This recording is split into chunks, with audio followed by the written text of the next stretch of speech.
Hello, hello, hello. I'm Tom here with Kaijutopia. This is some good coffee. It's totally helping me, I'd say get in touch with my inner Godzilla fan. You know what I mean? It's the afternoon, so I need a little bit of caffeine to wake up. Oh yeah, big warning, I might start talking about Godzilla. It says so right there on the mug. Totally not selling merch or anything. Not quite there yet, but it is what it is. How's everyone doing? It seems like a great day to talk about Godzilla, Kaiju, all coming from the classic Showa age. There are a couple things I already want to get into, but I feel like it would be more appropriate when we get to those specific films. But all I can do is just say, like, I've been showing my son a lot of Godzilla films recently. He insists it's all his idea. I'm just the other day, he's like, I want to watch more Godzilla. And I'm like, I need a break. I know, but I'm not young. I'm not a spry young Godzilla fan anymore. I'm like, I have to take my time. I gotta pick my battles. My attention span has been like spaghettified. You can thank, I guess, social media for that, amongst other things. But here we are. How is everybody doing, by the way? I see I have a couple of the bestest Godzilla fans in the world. The top Kaijutopians. I see Sean and Andrew here. Good to see you guys. I hope you guys have been having a pretty good summer. Happy 4th of July, too. I'm assuming you guys are here in the States. Maybe not. If not, then happy World Cup. I need more coffee.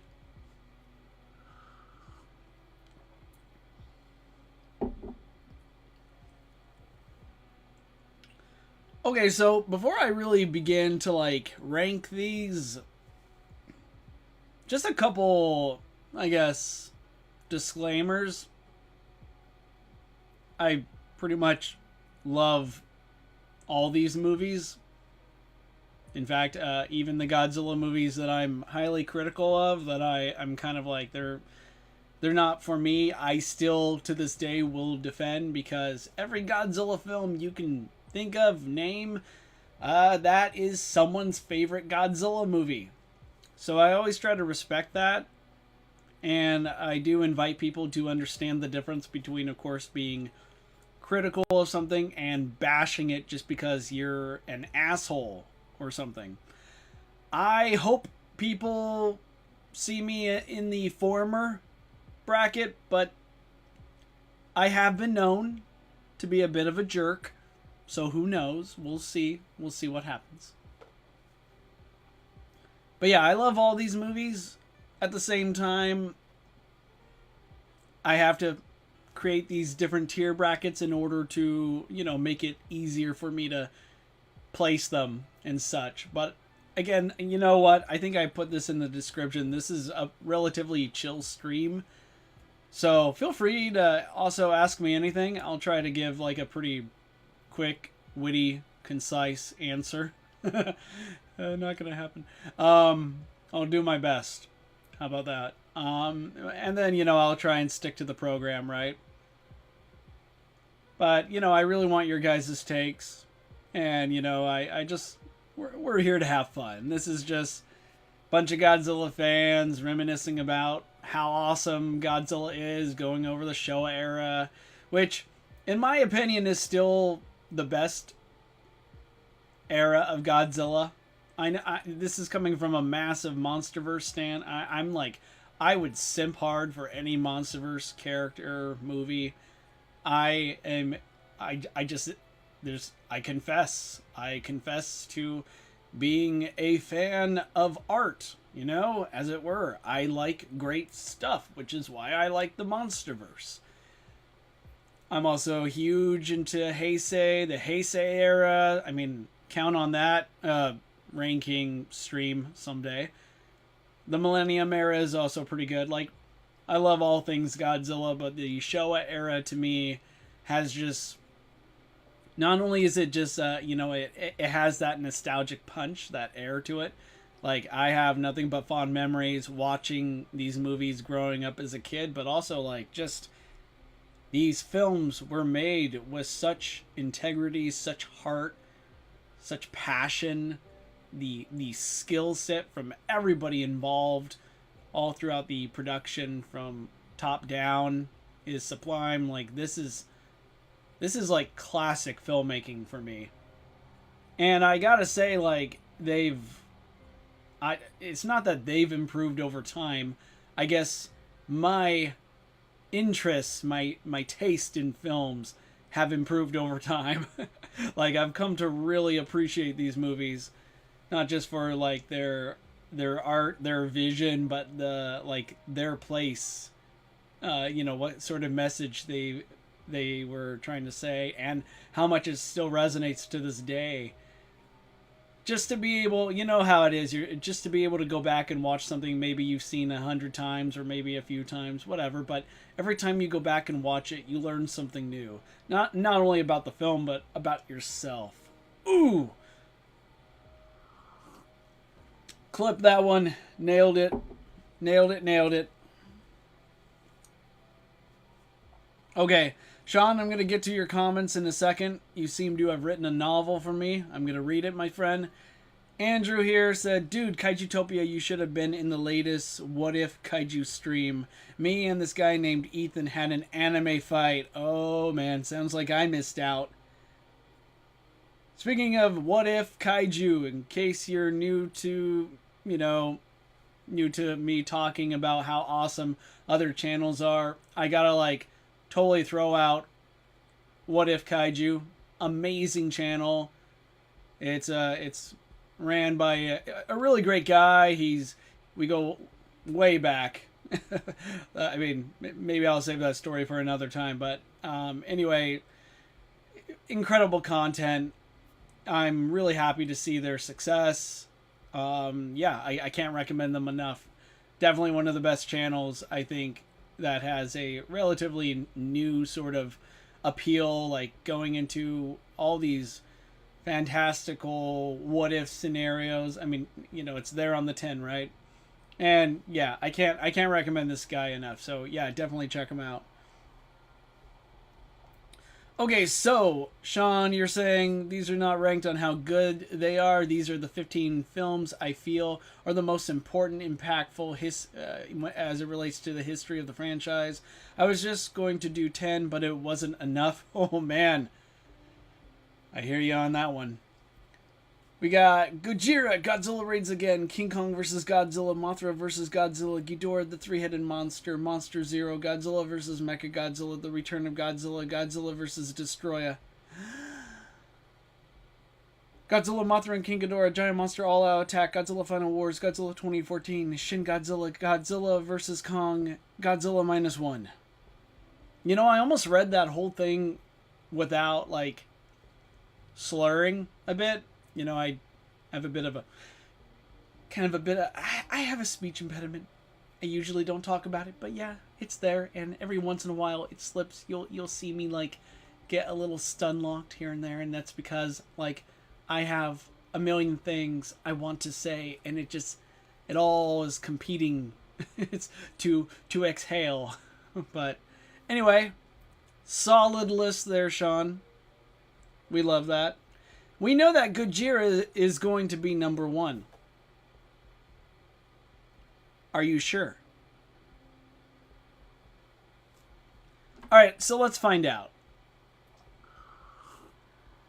So, obviously my number 1 is the King up here. King, we can see it right here. I have my mouse.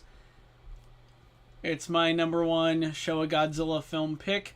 Alphas are pretty much the runner-up. You could pretty much put them in the top placement, and depending on my mood, they could all take the king status. I mean, I might as well delete the whole alpha tier and just move it up to king, but too much work.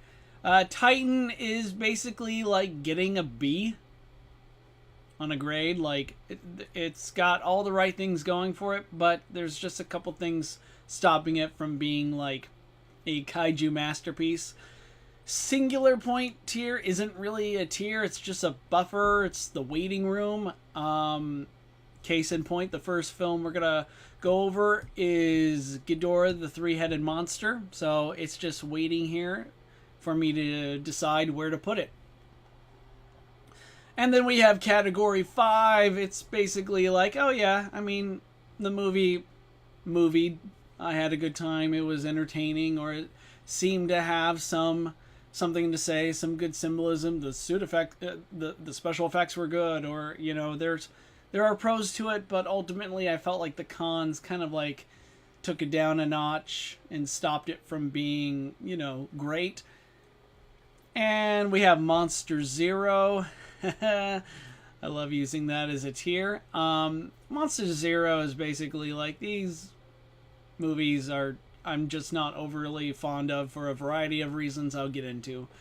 Maybe that'll change. It's changed. I most likely, you can all but guarantee, you could put your Zilla dollars on the fact that I loved it at one point in time. It was like my favorite, but now things have changed. And -1 is, in my opinion, the worst Showa Godzilla film. Again, strictly my opinion. I'm just some dude on the internet expressing himself. Let's get to it. Okay, so Ghidorah the Three-Headed Monster. I recently watched this movie with my son. I was kind of amazed by how, you know, it's been a while since I last saw it, and previously I would have ranked it pretty high, and I thought it was pretty good. I mean, it's got an all-star kaiju cast. Godzilla, Rodan, and Mothra. This is still back during the days where, you know, Godzilla, you know, he was becoming a bit of like the main star of Toho's, you know, roster. Still treated, though, kind of like an equal. Like, Rodan is his rival. I love the fact that Godzilla and Rodan could fight, and honestly, you could flip a coin. It could go either way. Both have, like, skills, abilities that offset the other. You know, that's all well and good.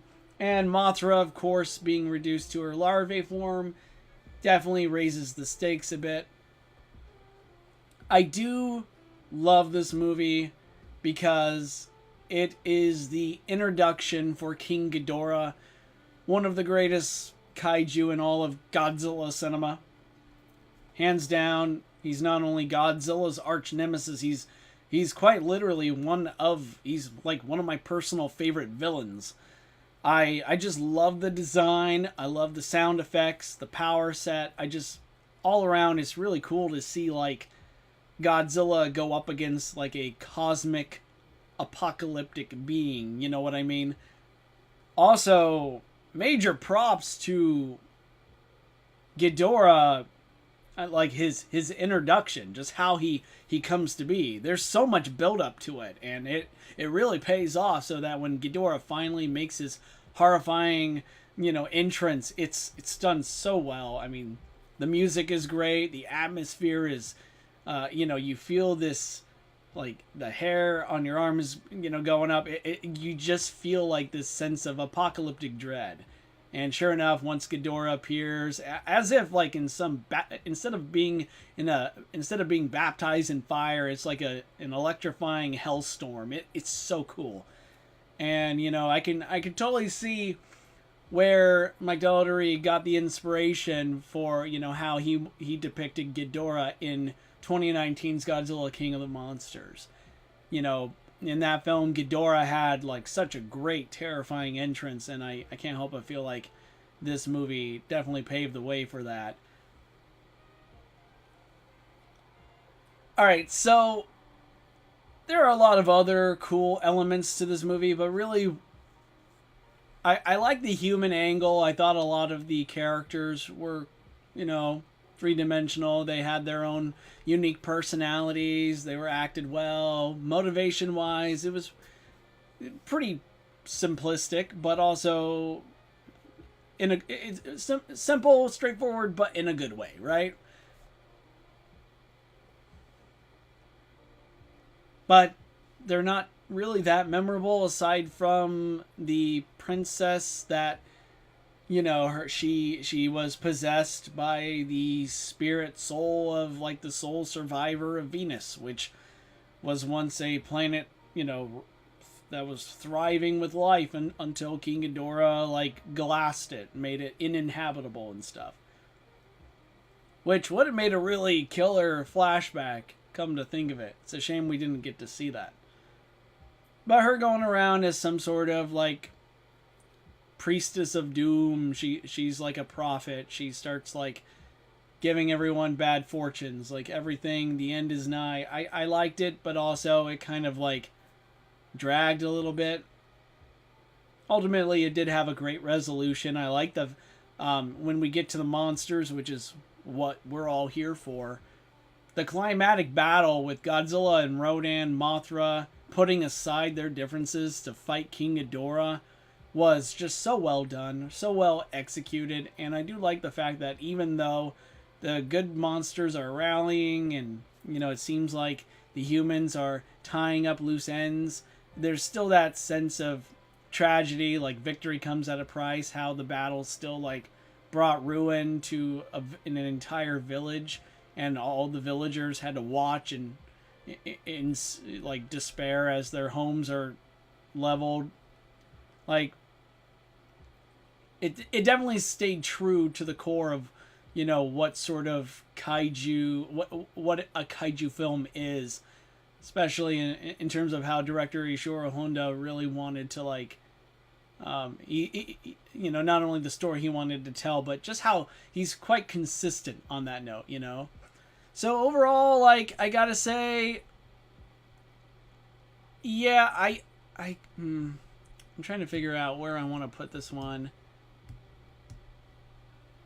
I think for now, I'm going to put it in the Titan tier. It could be an alpha, but right now I kind of feel like it does have a couple shortcomings. Like, it's still a badass intro for Ghidorah, and it's still done pretty well, but sometimes I feel like at times the pacing was off.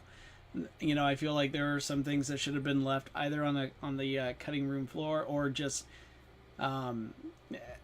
expedited in some way. Like there's some, I guess calling it lag would be a bit, you know, might ruffle a few a few feathers, but overall, it's a pretty good, solid entry in the kaiju genre. Ooh, Shazam is here. It's been so long, my friend. Good to see you. Yes, you're ranking all number one. Okay. Yeah, alright.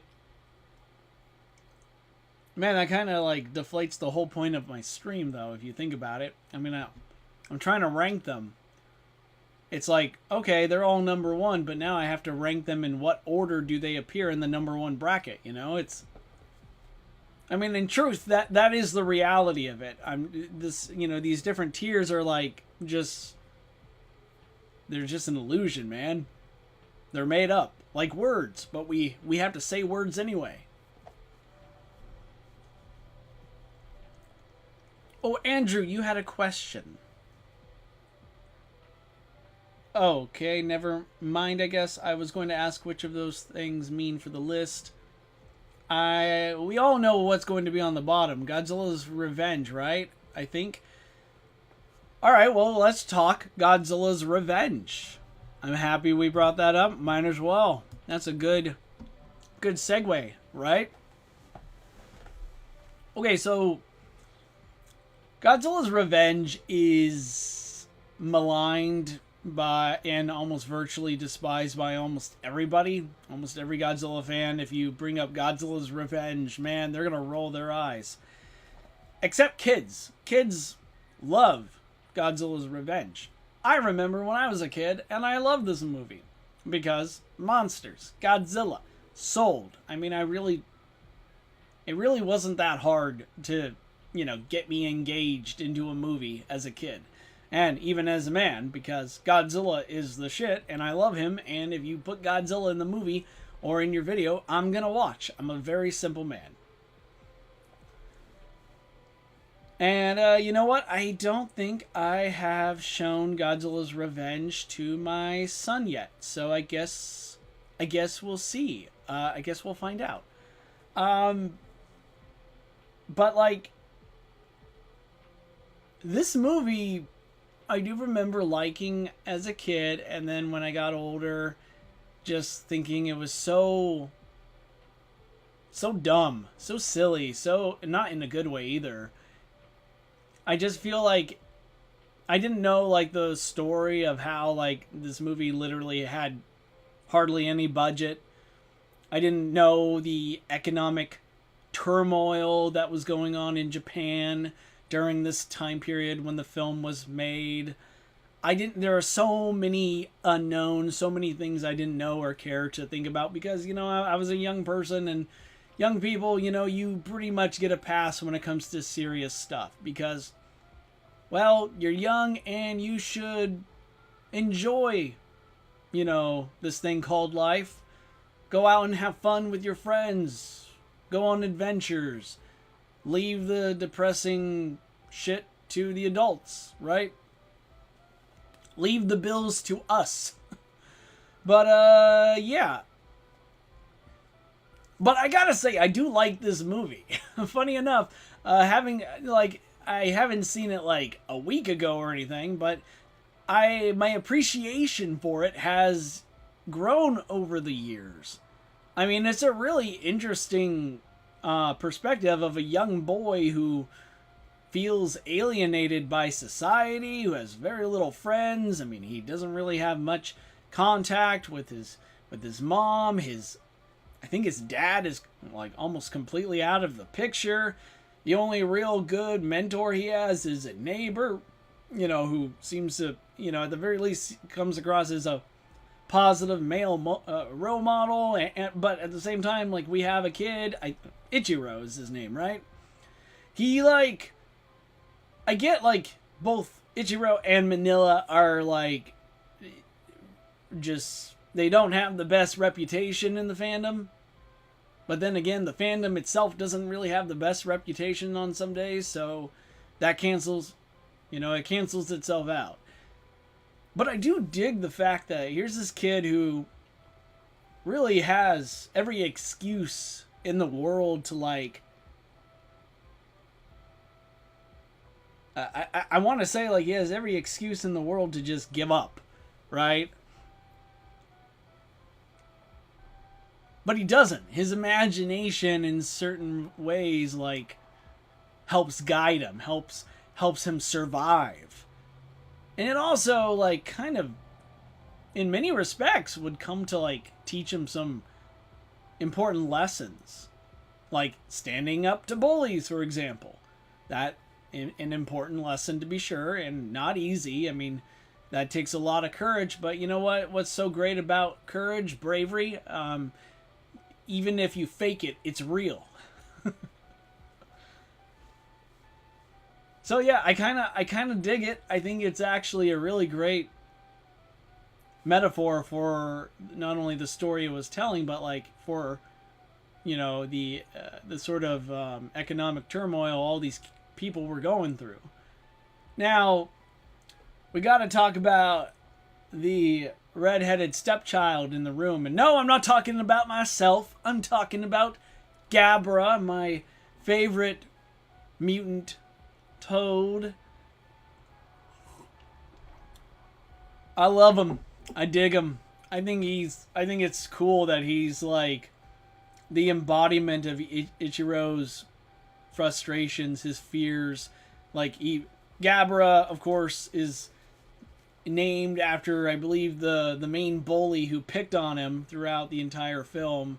So, of course, instead of coming up with a doom, gloomy, demonic name, something scary for this, like, terrifying creature that came out of his imagination. He of course just calls it Gabra, after the kid that's beating him up. And you know what?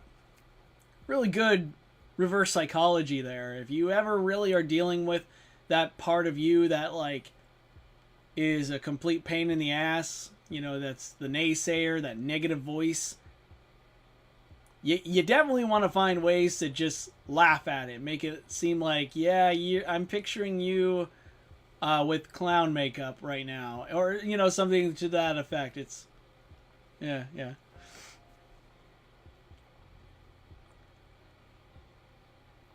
Yeah, Shazam. I mean, God, this is why I missed you, man. You tend to be on point. Yeah, he stood up to bullies and then became one at the end.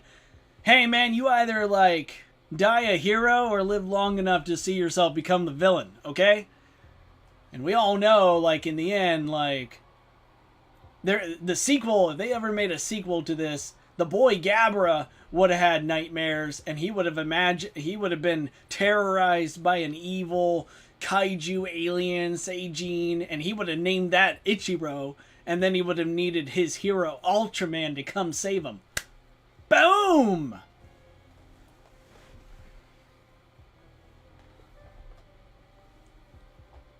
Oh man, I'm bummed that we didn't actually get that.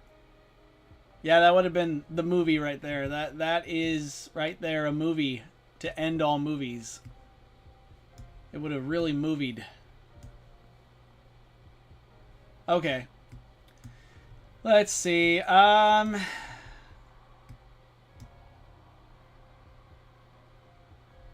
think for now I'm gonna put it down over here. Kind of in the Monster Zero tier. I mean, it's not like. No, I'm going to put it in Category 5. I do like it, I do respect it, but it definitely has its flaws, and I also want to, like, I'm trying to... I'm willing, now I'm curious, I kind of want to give it another go. Maybe I should just cancel the stream and go watch it. I should leave a sign on here that said, sorry, went to watch Godzilla's Revenge, see you all later.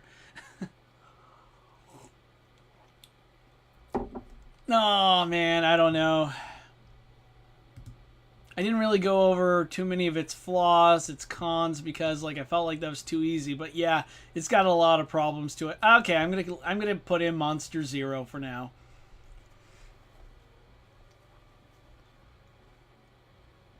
All right, let's take a look. Let's see who I'm feeling.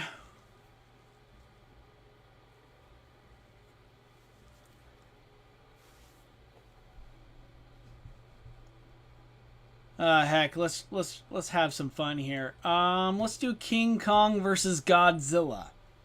Oh man, first Godzilla movie in color. Let's go. All right, this movie is one of those films I loved as a kid and then really didn't think much of for almost the entirety of like my teenage young adult life. Even if you ever like do the due diligence and decide, Tom, I'm gonna hunt down your top 10 Godzilla movie list throughout internet history because you've been on the internet for a very long time.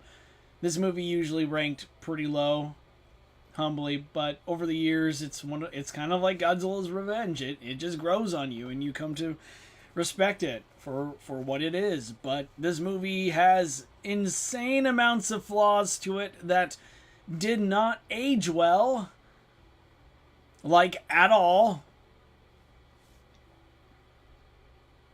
And okay, so a couple things that you're gonna hear me say, especially when I go over like some of the things I don't like about some of these movies or why I'm like taking a point away or whatever. You might hear me say things like, man, these effects didn't age well. I understand that these movies are like a million times older than me.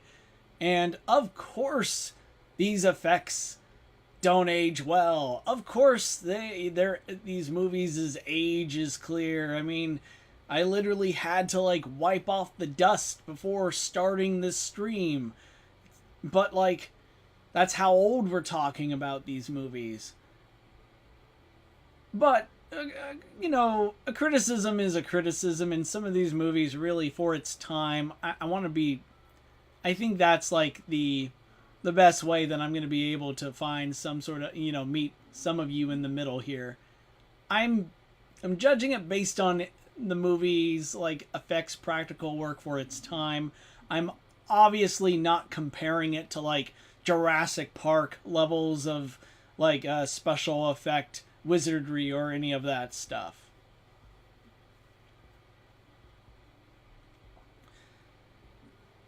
Oh man. So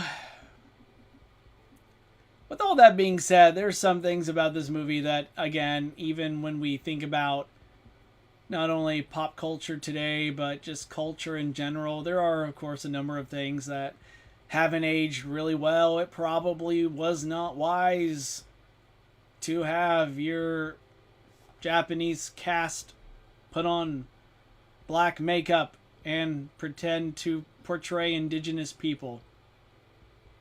Just saying. And I get like the argument for that in a nutshell is like, oh, well, it was a different time. Oh, you know what? Spare me.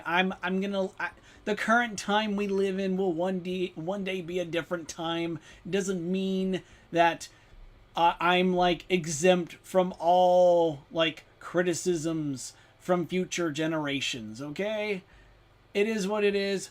Older generations shit on younger ones. We're human history is full of this.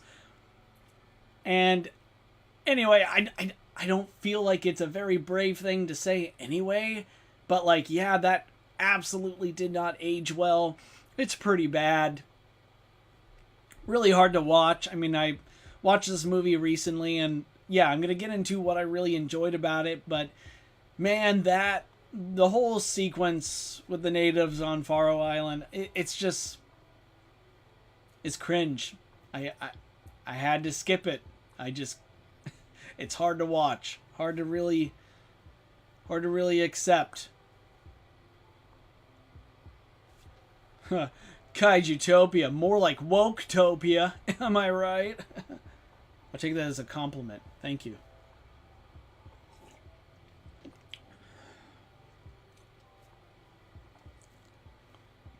I really should have maybe read some of your guys' comments on Godzilla's Revenge, because it would be kind of awkward for me to suddenly start talk about Gabra now that in light of what I just finished being critical of. Okay. All right, I'll try and like catch up with your guys' comments when I'm done with talking about King Kong versus Godzilla. Okay, so another thing that I wasn't really fond of, the Kong design. It's horrendous, terrible. It's an abomination.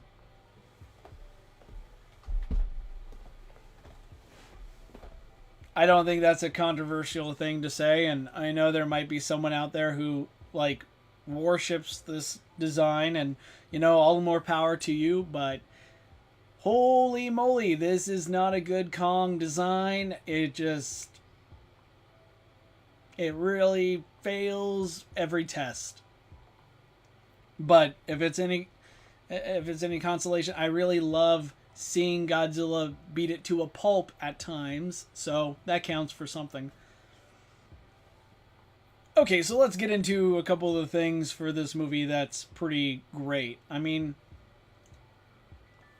throughout the movie, after Godzilla breaks free of his icy prison from an iceberg, which he was like imprisoned in from the previous film, which, by the way, is that's a nice positive point, right? I mean, it's nice to see continuity. I mean, we start seeing that beginning to take shape during this time period in the early days of the Godzilla mythos. So credit where credit is due.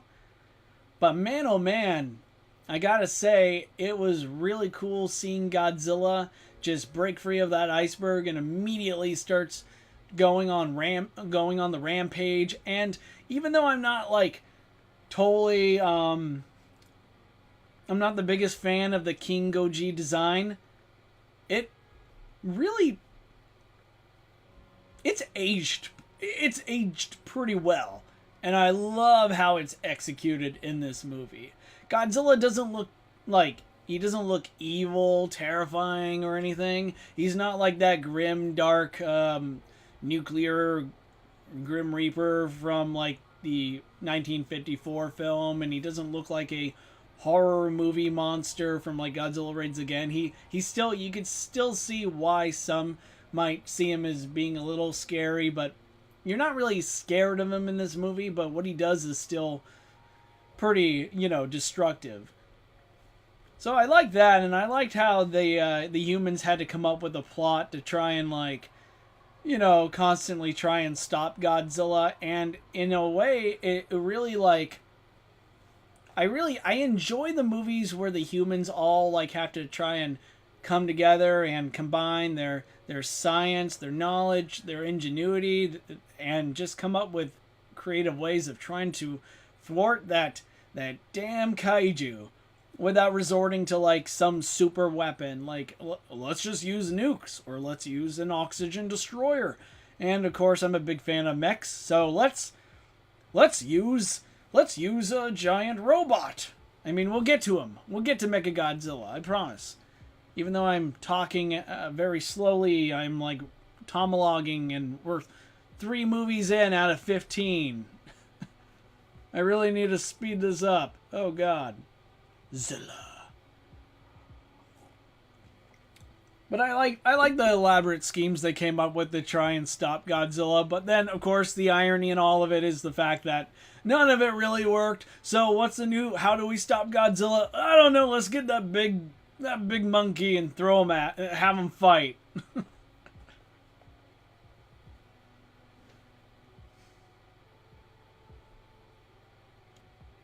Shazam! I'm going to ignore that comment.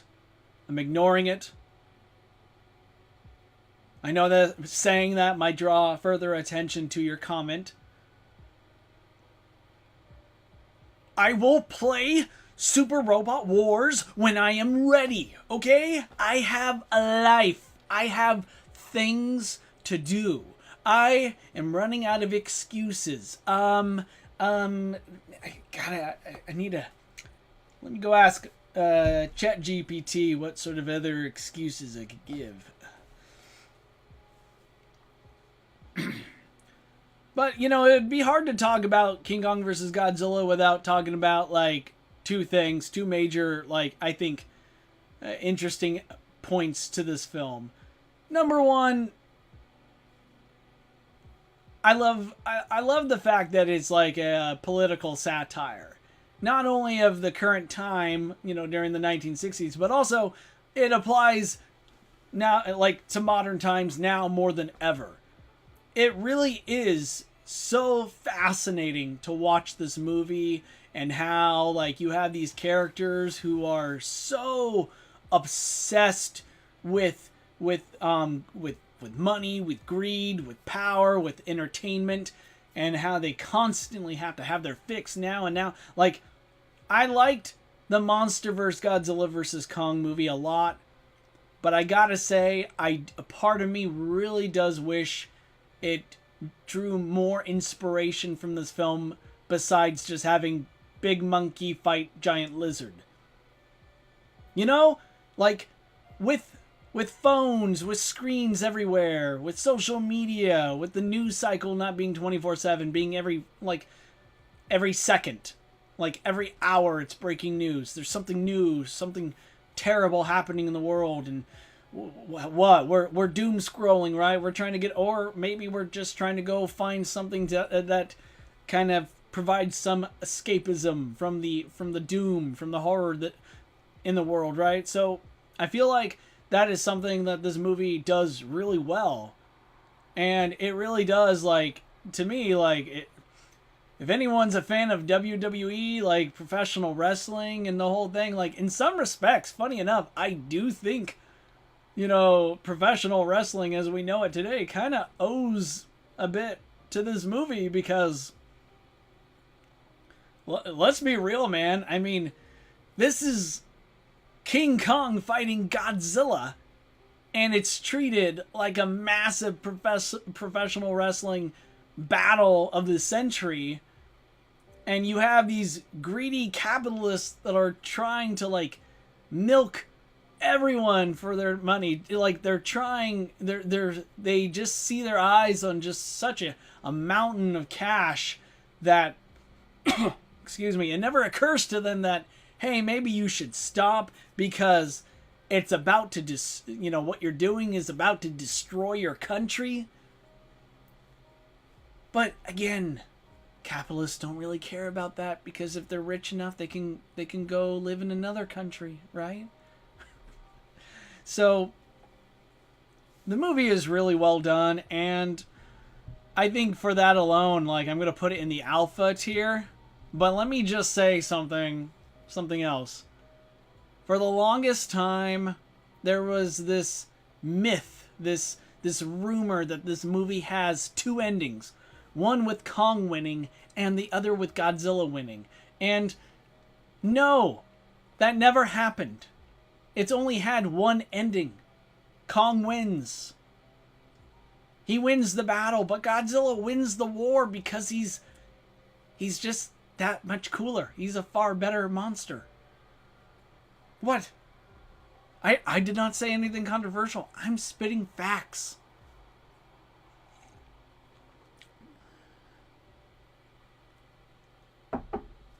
Okay. Alright. Should I? Okay. Let's take a moment. I'm going to go over some of these comments. There's a lot. Okay, so guys, if I miss your comment and you really want me to respond to it, you're more than welcome to repeat it. Just copy, paste it, whatever. Let's see. Shazam, you said, I believe King Kong vs. Godzilla was the first film I ever watched, and I instantly gravitated to Godzilla. I love it so much, and I thank my mom every day for introducing me to it. Ironically, she passed away the same year Godzilla vs. Kong came out, but I watched it smiling, knowing she was why I was there watching it in the first place. Man, thank you so much for sharing that. Sorry about your mom.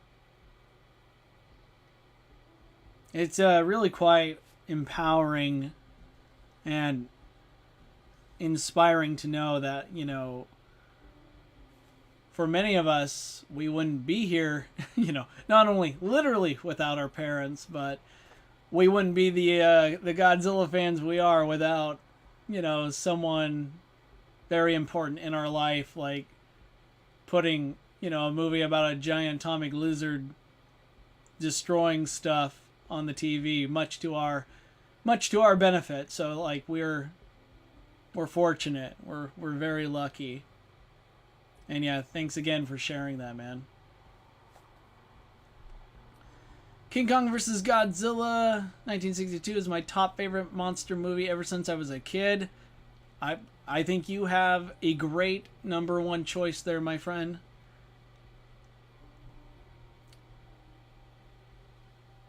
Let's see. Sean says, as a black person, I am kind of disappointed with the blackface thing. However, I don't think it was intended to be racist, especially with Ishiro Honda being the director. Well, I mean, what's the terminology for that? I think it's called implicit racism. Like, even if you're not like being racist on purpose, it doesn't mean, you know, what you're doing isn't racist, or it doesn't like come at great cost, expense to people, to minority groups, people of color and such. That does begin to get into things that I'm not really ready to really jump into for this stream, but I will say Japan then, as it does now, has a long way to go when it comes to racism, xenophobia. I mean, we have our problems here in the States. Holy Mothra, do we have our problems, but yeah. Kaijutopia, there is this guy called Kaijora, and he said that the King Kong design looks so retarded and so ugly as well, and I had to agree with him and you. The King Kong design itself is, I felt like that's beating a dead horse at this point. I mean, this design looks so bad, it looks like someone literally beat it. And then decided, after beating it up, like, turning it into a piñata, they're like, okay, time to let's get out there and get, like, action. Let's get going. I think, yeah. Shazam, give up your life for the game I want you to play. Hey, you know what? Shazam, maybe for a dono. I'll consider it. I kid, my friend, I kid. I do have to ask you, Shazam. I did have some questions about it, but I'll wait till later, I guess. There are things about the Super Robot Wars that I'm just a complete noob at. I got to be real, and I guess I'll ask you at another time because I got to keep going. But let's see. Excuse me, sir. I watched Godzilla's Revenge when I was a kid, and I still love this movie, even though it's a bit goofy. But it has action scenes, and it teaches me how bullies can be tough and mean as kaiju. Yes, that it is, and for what it's worth, I mean, I do like the movie, and of course, if it's one of your favorites, then all the more power to you. I think I've been a lot more favorable to it than the entire, I don't know, Godzilla online discourse. Atomic Breath TV, welcome, my friend. Glad you're here.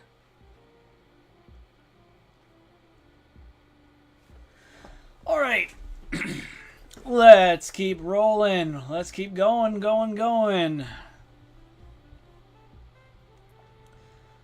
Oh boy, who do I want to talk about next? Let's talk about Godzilla versus Gigan. Woohoo, man. Okay, listen. This movie is like... This movie is... It's good. It's fun. You could tell the filmmakers at the time were working with like a bare bones budget, okay? A lot of like the Showa Era Godzilla films had a modest budget up till a certain point. It's called like the, when Japan's economy started crashing during the 1970s. And you could tell they were working with like such a small amount of budget, but they still made it work. And I'm as a indie filmmaker myself, I'm just blown away by what they were able to accomplish with what they had, okay? First, the pros to this movie. Gigan. That's right, Gigan. Let's just understand that Gigan is one of the best kaiju in the entire Godzilla mythos. Not only that, I mean, he's one of the coolest looking kaiju designs that still to this day, like, it's even the original Showa Gigan is like perfection. I like the Final Wars Gigan design, and I love what they did with Gigan Rex and so on, and I see how they've like done more with Gigan and other stuff. I mean, Gigan replacing one arm with a minigun or something, that's badass. I love it. Like, no notes, right? It's just, chef's kiss.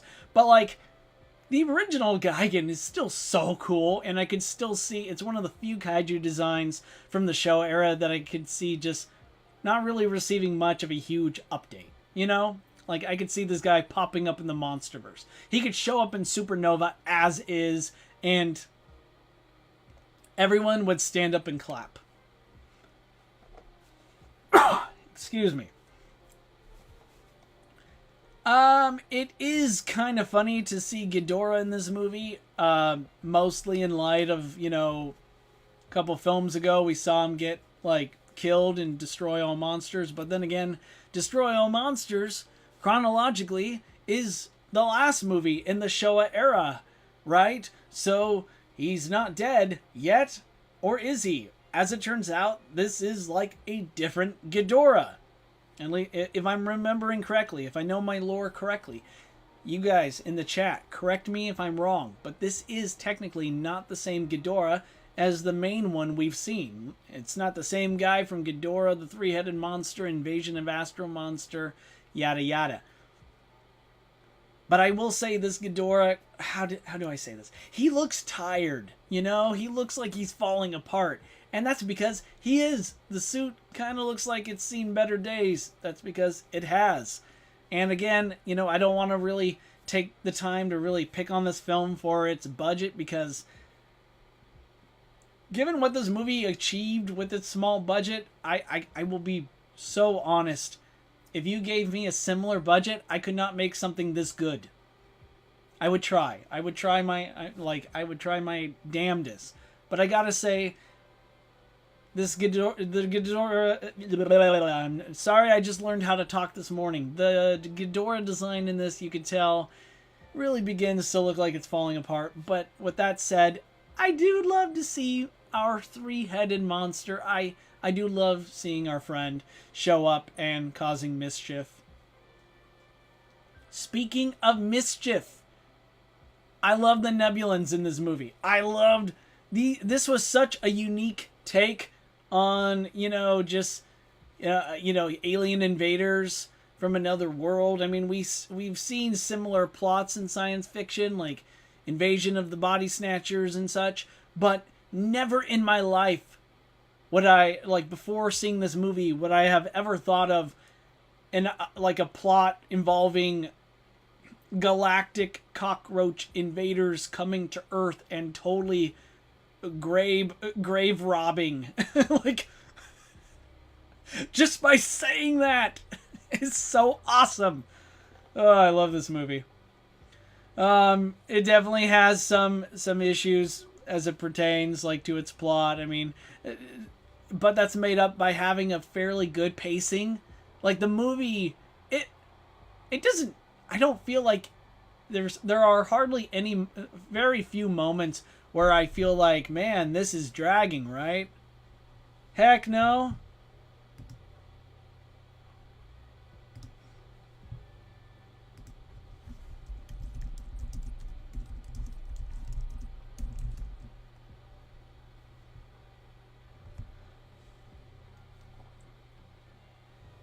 Oh, sorry, I had to search something up real quick, just so I didn't forget. I really love the fact that Godzilla and Anguirus team up in this movie, and they're doing their damnedest to, you know, thwart this alien invasion. I really love Godzilla Tower. I love the low budget feel. I mean, it really does, like, it kind of blends the miniature aesthetics, the memorable tokusatsu summation that I'm fond of, and it really takes that, but still manages to use, you know, it was given so little, but still managed to utilize everything. It was like burning on all cylinders, and I really respect the hell out of the filmmakers for this. And of course, gosh, I'd be remiss not to bring up my first crush. This is what I was looking after because I couldn't remember the actress's name. Tomoko Tomo, you know, the black belt girl, you know, who could, like, kick major ass, who I'm convinced if you turned her and give her, like, I don't know, give her a superpower, you know for a fact if she turned into Ultraman, no force in the multiverse could stop her. And the actress's name was Yuriko Hishimi. Oh my gosh, she alone is the reason why I'm gonna, like, give Godzilla vs. Gigan the Titan tier seal of approval. But no joke, I really do like this movie. It's grown on me, and it's a lot of fun. And you know, oh yeah, Sean, you beat me to it. Yes, Godzilla and Anguirus talking. It's like a, I mean, I'm sure we've all asked ourselves whenever we hear the monsters roaring at each other, it'd be nice if we knew what they were saying. And I do think we should like start adding subtitles every time the monsters talk. Excuse me, sorry for the cough. I seem to be coming down with something. I blame all of you. Obviously, you all have way better things to do with your time, and you've chosen to come spend it with me, just listening to me blab. So I thank you. Thank you so much. And oh my gosh, Shazam! Thank you for the $5, my friend. Play the damn game. It has Godzilla. Okay, okay. Oh my gosh. You, sir. You're a real one. Thank you so much.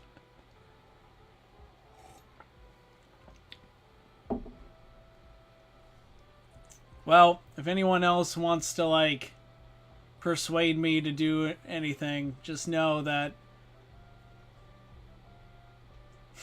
there were a couple things I was going to say, but I had to stop myself. It's probably for the best.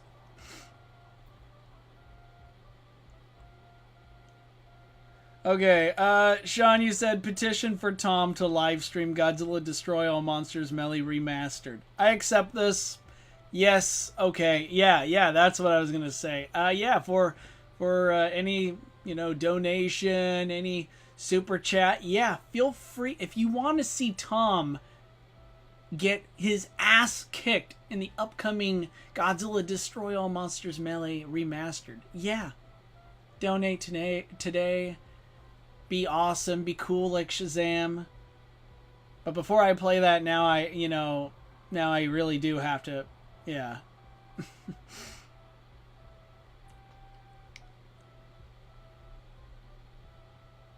Alright, let's see. Oh man, I love Godzilla vs. Gigan. It's my second favorite movie monster movie ever. Godzilla and Anguirus are heroes of Earth. Gigan and Ghidorah are evil alien villains who try to conquer Earth.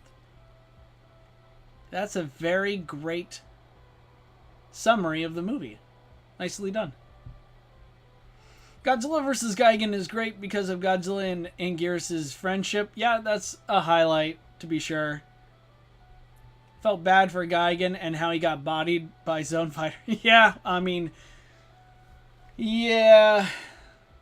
I have opinions on Zone Fighter, and even though I'm talking about the Showa Era Godzilla, I mean, we're just ranking Showa Era Godzilla here, but, like, it's why I'm not bringing up, like, the original Mothra film or Rodan or the Mysterians and H-Man and all that. But, yeah, Zone Fighter, I like overall, but, yeah, it does things that I'm not happy about.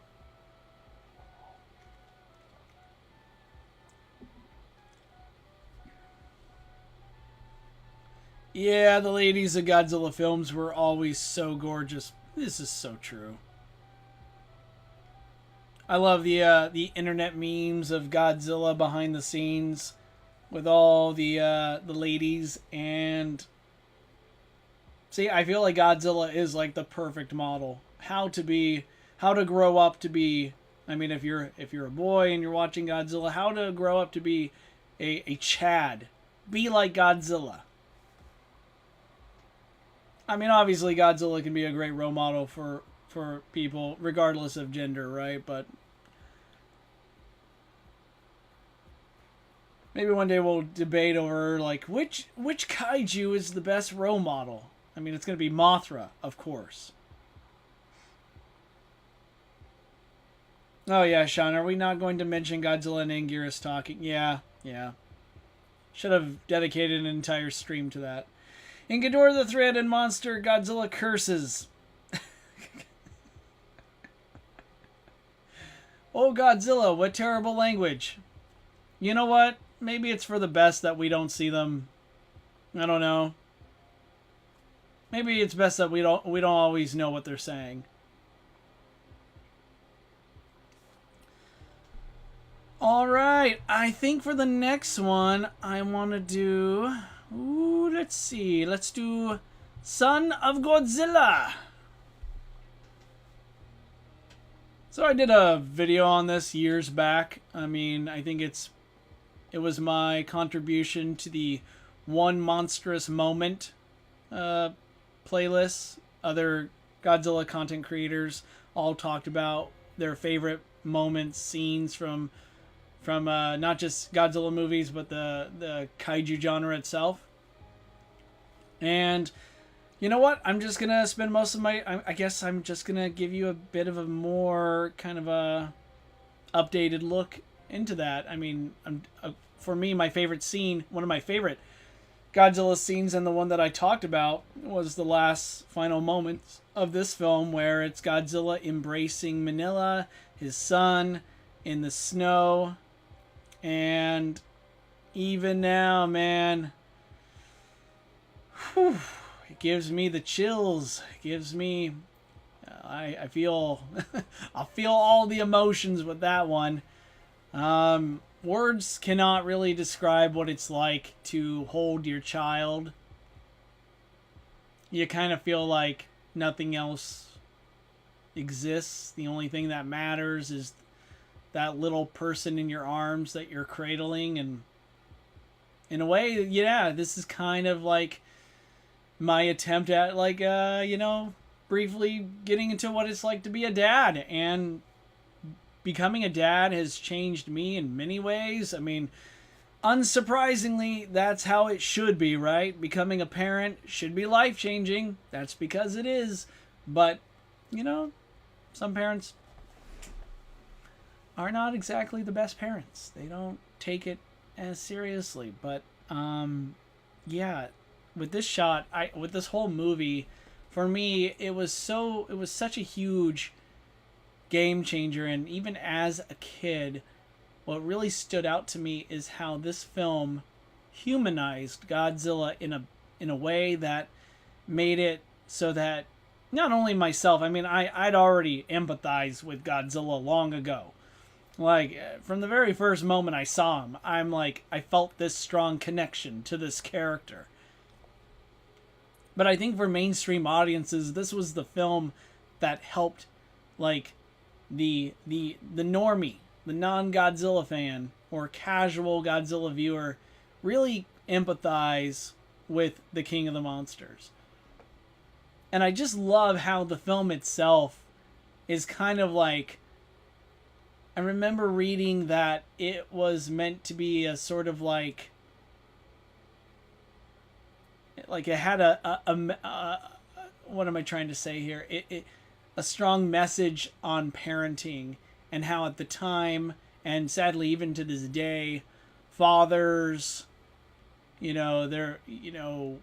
men were kind of taught that feelings are a sign of weakness. You can't express yourself. You can't, like, show that you care or something. It's too, you don't be a woman or some crap like that. And this film was kind of written in a way that tried to deconstruct that, not only a stereotype trope, but definitely something that has led to entire generations of men not even being able to express themselves, not even being able to be in touch with who they are, let alone being able to connect with others. And you kind of see that in this movie, not only with the human characters, the male characters, but with Godzilla himself, because he's, well, for the most part, he's a real piece of shit. He's a prick. He's not exactly a great role model, and sure, he's trying to teach his son how to be a monster, right? But, like, how to use, say, his atomic breath. But, like, he's abusive. He's absent-minded. He's trying to go off and just nap all the time. He's trying to do his own thing, and And while it's good for a kid to be able to explore, especially have time to themselves, you'll notice that whenever Godzilla is in the picture, Manila is kind of worried. He's trying to scared that he's going to piss his daddy off because he might get the kaiju version of the belt.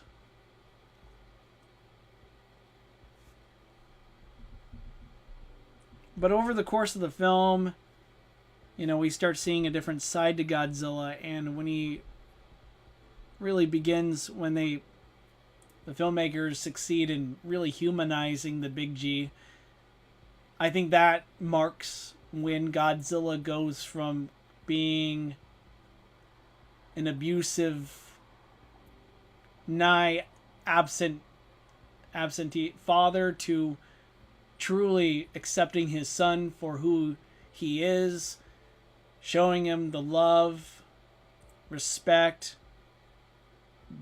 treating him with dignity. That's when I think this movie, like just the ending alone, makes this movie something special. And of course, I do have to read this quick comment from Shazam. If you had to deal with Manila the whole day, you'd want to nap forever too. True. Okay. Fine. Forget everything I was going to say. But really, I just think the part with Godzilla, it's the new ice age, right? The humans, like, everything just spontaneously went from being tropical to, holy crap, it's almost absolute zero here. I'm going to get out of here. And he has a chance to leave, and I think the Godzilla from previous films would have just done that and would have left his son to fend for himself. But with Manila falling in the snow and the ice, and he can't move anymore, I mean, he was literally just born yesterday. Godzilla, he goes back and he holds his son close and tells him it's going to be okay. Or maybe he's swearing at him. I don't know. I don't see the kaiju subtitles. I'm winging it. I'm just going off of my own interpretation here. But I feel like he's telling his kid that he matters, that he loves him. He's gonna protect him, and they're gonna go through this together. He won't be alone. And sure enough, they do survive the winter storm. I'm sure after everything, all the ice unthawed, Godzilla and son were just fine and dandy. A part of me really wants to see the Showa Godzilla film story get revisited by Toho someday, just to see Manila grow up to be a Chad, to be a super ripped, awesome, even a more hulking version of Godzilla, because he was made fun of, he was bullied by Gabra, and he had to deal with all kinds of things. A giant Kamunga. I haven't even talked about Kamunga. Arachnophobia much, dealing with a giant kaiju eating spider, that kind of shit is gonna leave nightmares. That's gonna change you, man. Manila, he's seen things, okay? And you know that's going to lead to some major crap. It's do or die, man. Adapt or die. Manila had to really step it up, okay? Your dad is Godzilla. Those are unironically, literally big footsteps to fill, man. So I just want to see something like that. Just imagine it's a alien invasion, Ghidorah, whatever. They're all a space monster army attacking the Earth. Godzilla and all of his friends at Monster Island are beaten. They're taken down, and they're like, "Oh, who's gonna save us?" And then out of the nowhere, here comes super ripped Manilazilla, and he's he just stares them all down, and Godzilla's like, "That's my boy," or something to that effect. Hey man, I'm just trying to rank the Showa Godzilla movies. I don't want to put Toho to shame with all my wild ideas. That's why I gotta I gotta rein it in. Can't go all in. Hey man, I need more ideas for stop motion projects in the future, and I have one. There it is. So I guess for me, I'm going to give Son of Godzilla the Titan treatment. What do you guys think about Son of Godzilla? Let me know. Seems like a lot of you have. I love Son of Godzilla. It's so heartwarming despite how cold it is at the end. And yeah, Son of Godzilla absolutely hits different as after becoming a dad. I mean, just by becoming a dad, my entire I mean, you can even watch if you go back far enough in terms of like the kind of movies I used to make for this channel. I mean, there's a huge change in tone and how what sort of stories I'm trying to tell. And look no further than my Space Godzilla Prodigal Son movie. I mean, that to me, even to this day, holds a special place in my heart because I was working on that movie after literally becoming a daddy. So yeah. Godzilla loves his little Chud son. Yeah, he does. Chud. Hopefully someday a Chad. We'll see. Don't effing move, you little shit, or the cold will kill you.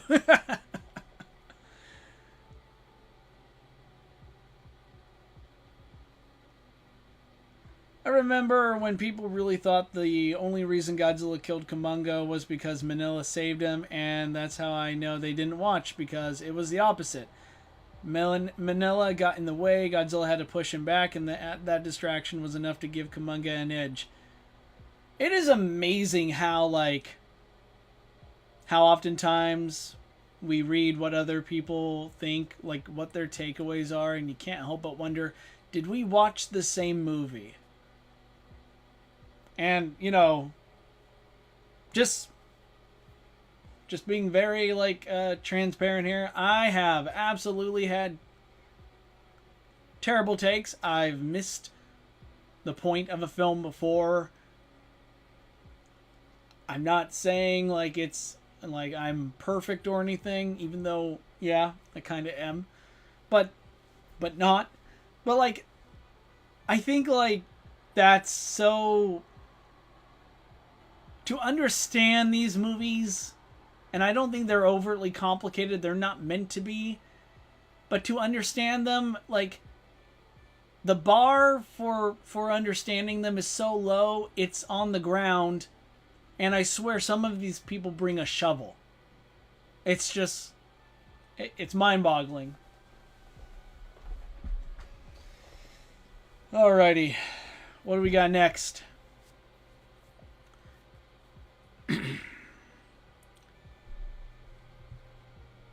Let's talk about... Let's see...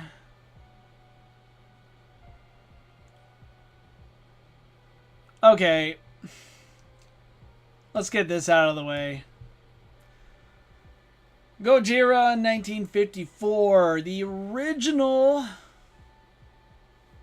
Godzilla monster movie classic. The one that started it all. Guys, I've talked about this movie so many times, and I will always love to talk about it. And I think due to the fact that I like to talk a lot, it would seem, we're an hour in, and I'm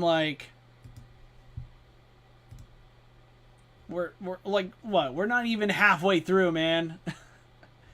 So I'm not going to waste too much time on this. All I'm going to say is, this movie changed everything, rightfully so. It's a pop culture, once in a generation masterpiece. It changed how foreign films are seen forever. It just, and I know that's that might sound pompous to anyone watching from another country. I'm an American, I'm arrogant, I get it.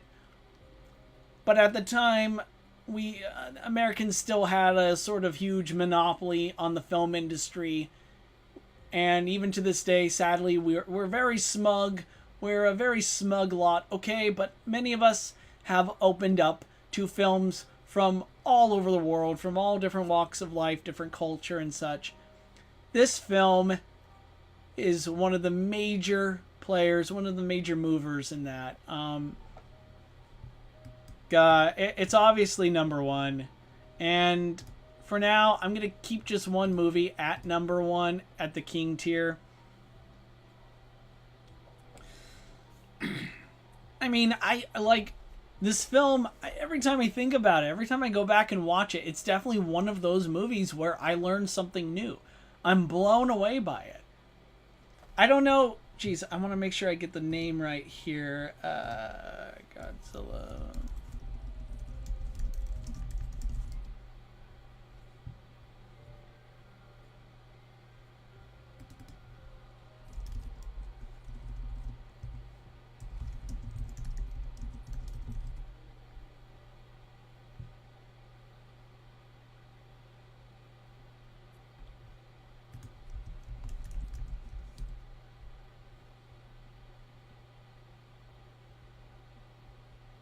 Okay, so there was this book recently, not too long ago, released by writer Shigeru Kayama, who's the original story writer for this. He wrote us, the book on this movie and Godzilla Raids Again. It's kind of like one whole book that combines them into one whole story. It's really interesting, and that book like really does delve deeper into some things that I really want to talk about in greater detail another time. But all for now, I'm going to say one of the main cool things that I haven't really talked about as it relates to this movie is, and there's so many things we could talk about, but I guess for me, one of my favorite things about it is Dr. Yamani's character and his fascination with Godzilla. I mean, who wouldn't be fascinated with Godzilla, right?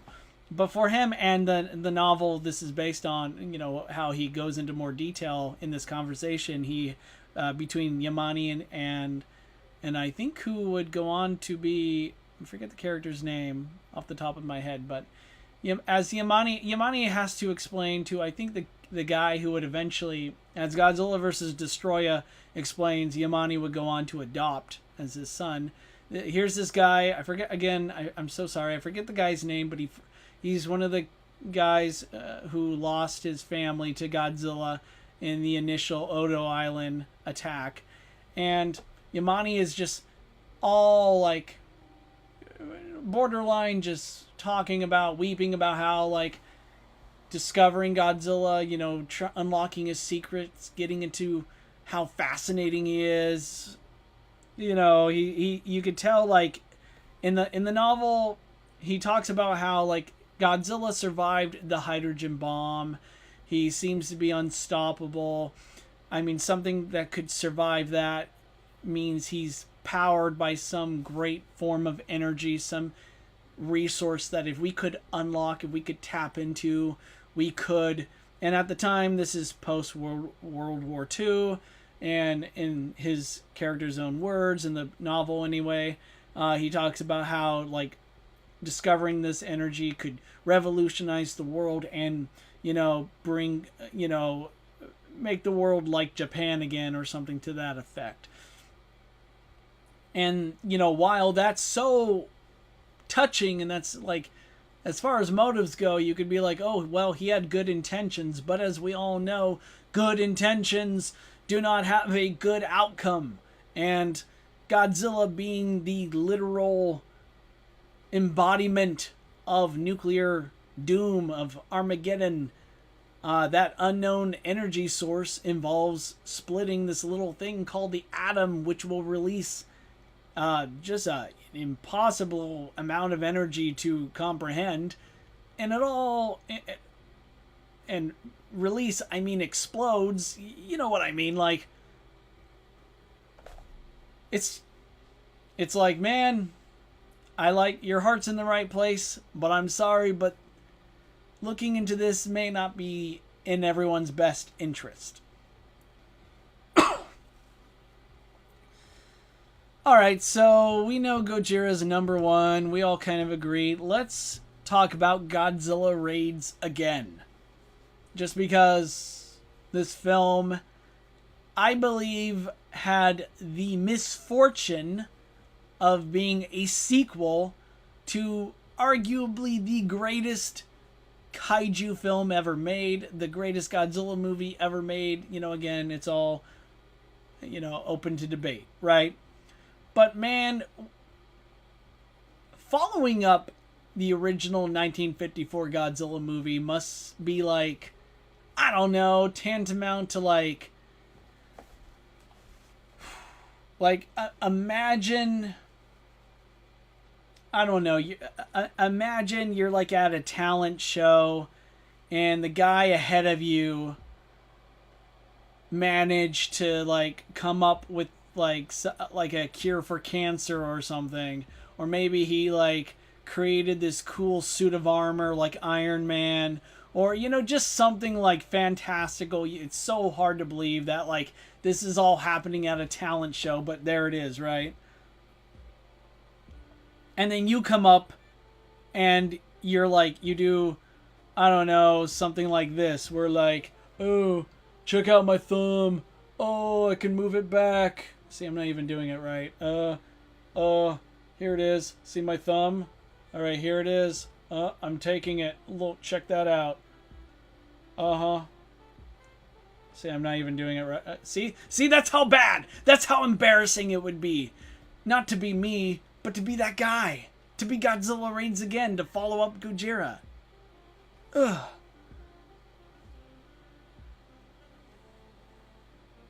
Oh yeah, -0 teaser tomorrow. Don't forget. Yeah, I have it on my calendar. I'm ready. It still hasn't. I have not fully like awoken to the fact that Godzilla -0 is coming out this fall. Oh man, but I can't wait to see what we get to see and talk about. So, who knows? Might have an emergency stream tomorrow. We'll see.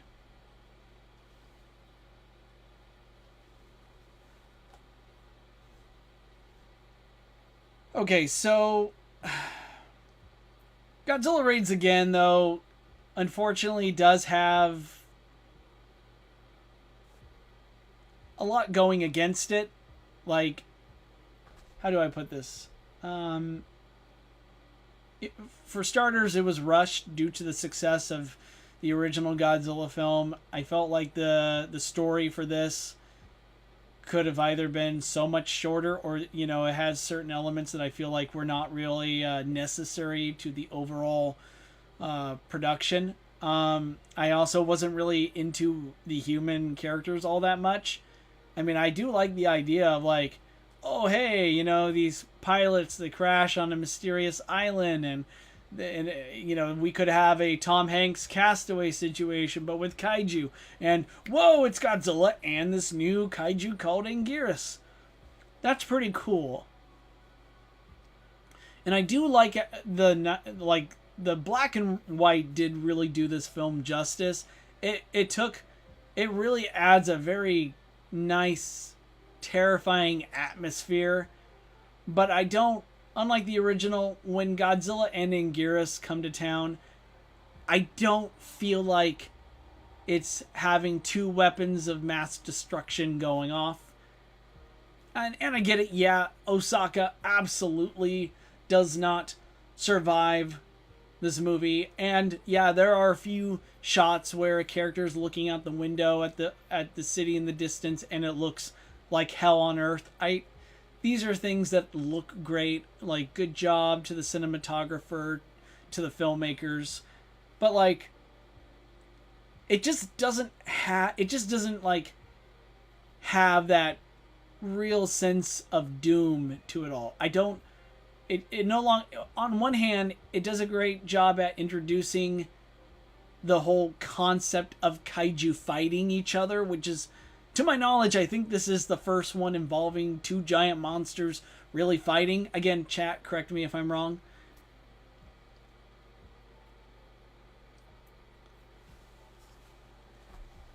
But like, I don't know, it just kind of feels like it's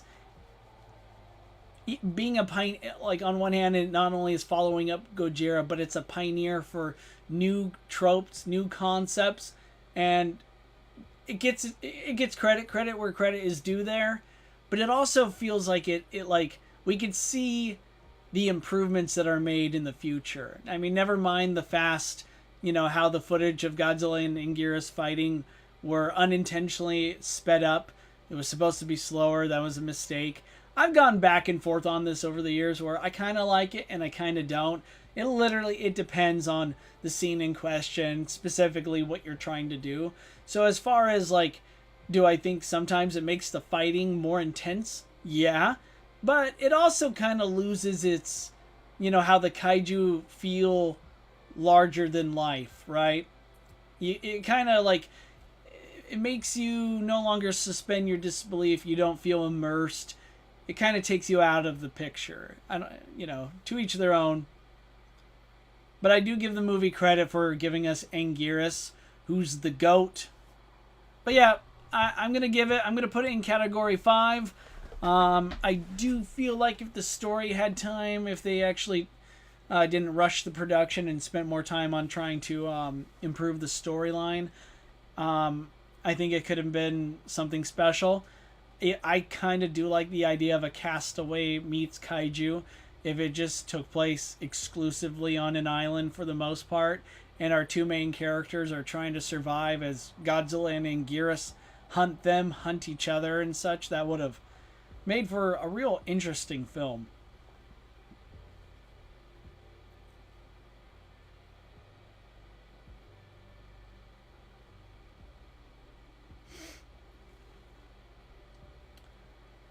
Let's see.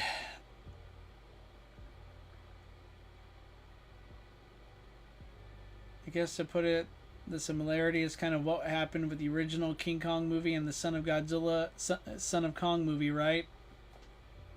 Yeah, I mean,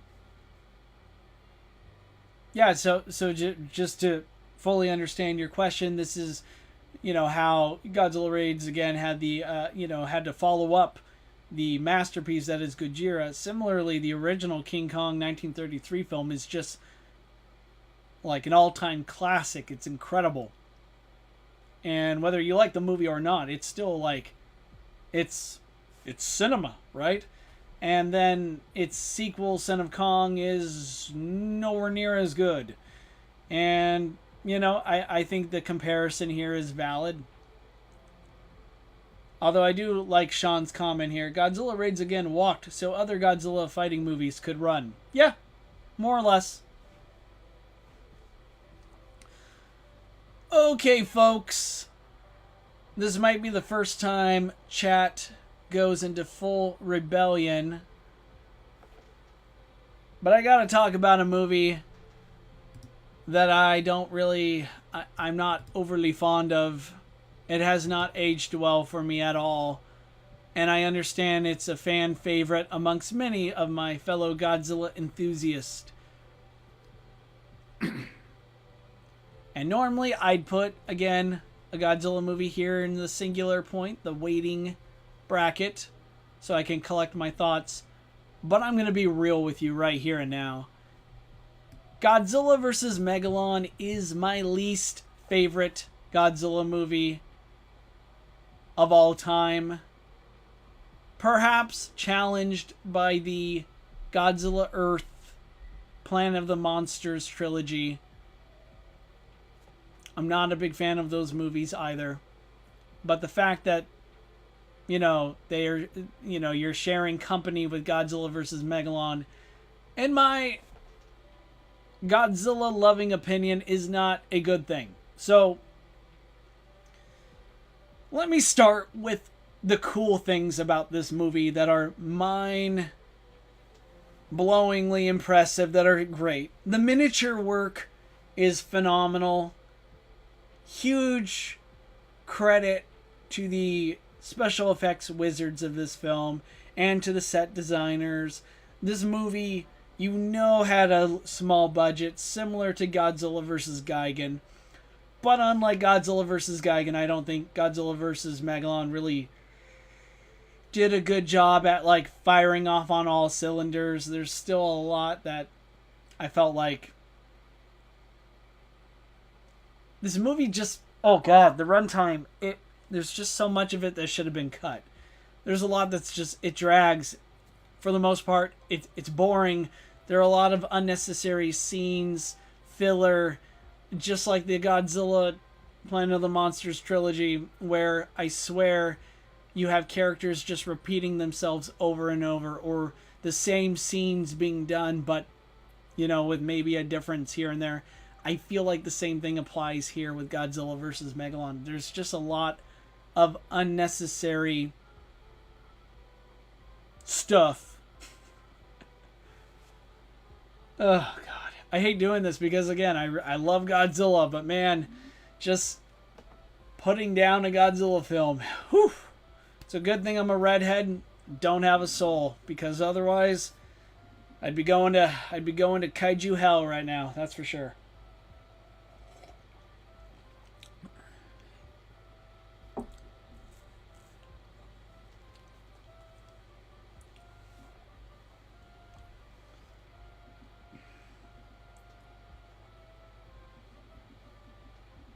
Let's start with the GOAT himself, Jet Jaguar. Jet Jaguar is amazing. Every time he's in this movie, it, like, at least makes its existence worthwhile.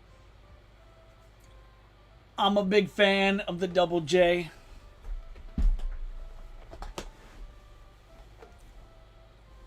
And yeah, I'm really happy Jet Jaguar has become the fan favorite we need, but not the fan favorite we deserve.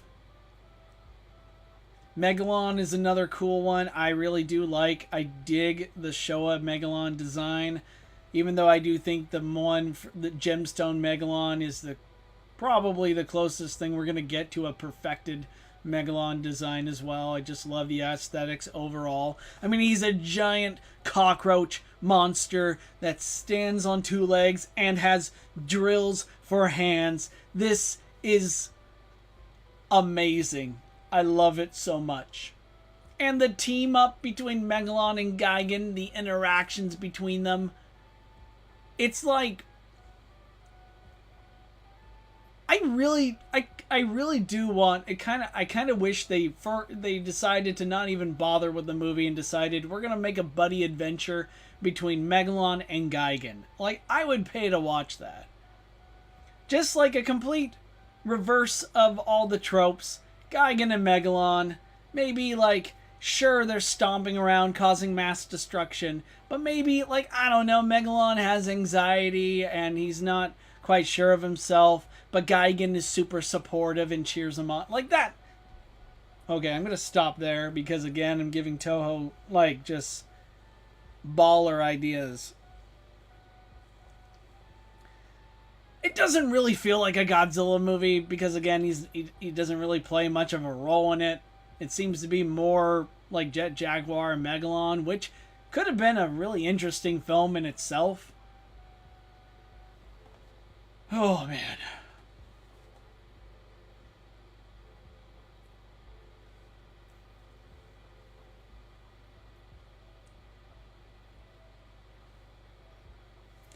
Yeah, it's my least favorite. There's a lot of things that just don't work for it for me. I mean, obviously, I know all about how, like, some of my friends who are big Godzilla fans, this is like their favorite Godzilla movie, and that's cool.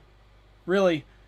Like, I love every time I talk to my fellow fans who, like, love and glorify a Godzilla film that I'm not particularly fond of. I'm not, like, I'd much rather hear about what they like about it. So if you disagree with me and you love this movie, tell me why. I'd love to get your feedback on it. But for me, it's like, it's just not doing it for me, guys. I'm sorry.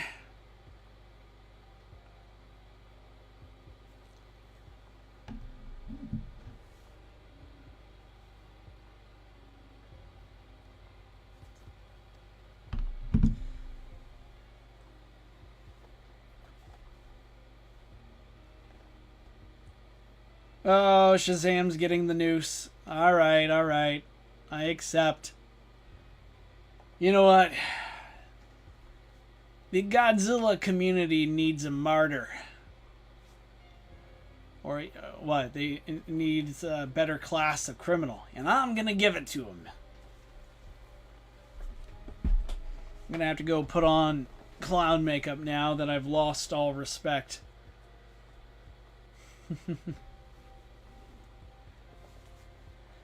I'm happy to hear that, Shazam. You showed Godzilla vs. Megalon to your friends for the first time, and they loved it. That's great, really, super. Did they say why they liked, like what they liked about it, or like what worked for them? I'm definitely curious about that.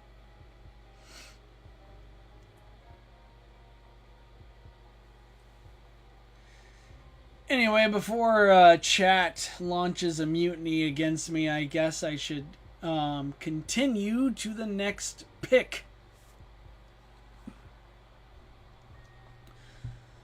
Let's see, we're almost here at the finish line, but let's do Ebirah Horror of the Deep.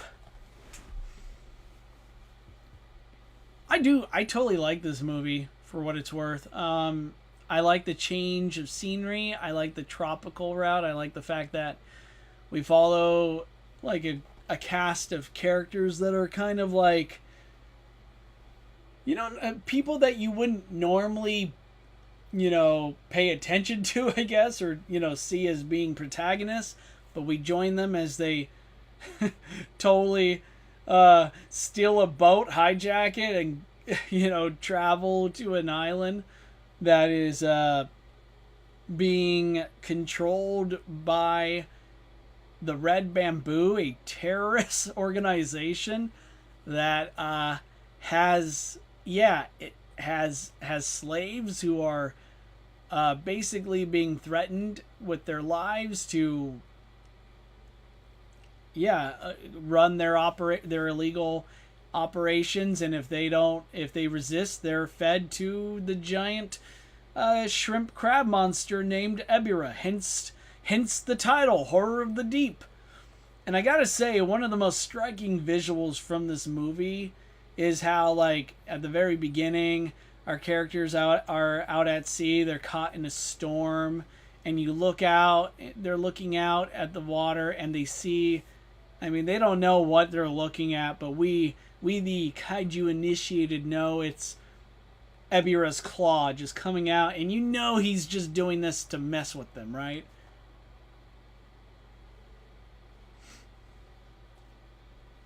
I mean, Ebirah is kind of like just putting the fear of...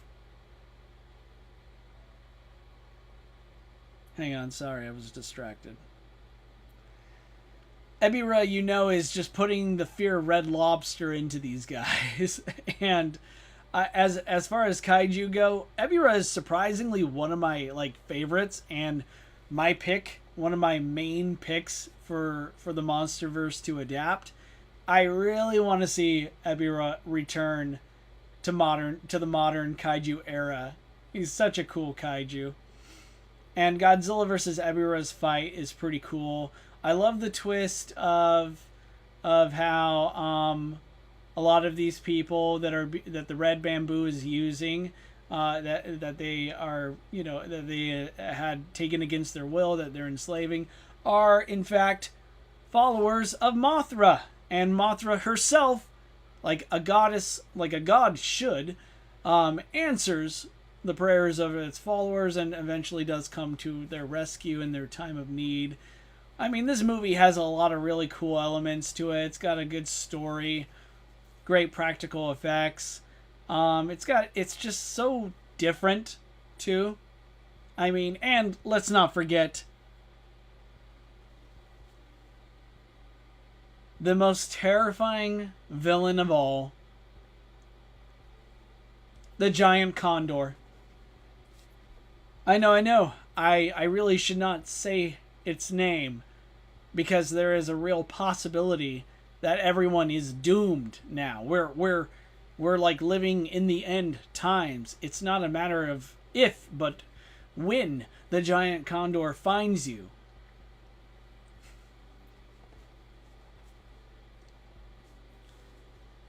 If I had to like rank this movie, if I had to give it a proper placement, let's see. Hmm. I think I'm gonna put it in the Titan tier. I really do like. I really do dig this movie. I do like it. I think it's aged well. I do think it sports just it has a very distinct tone to it.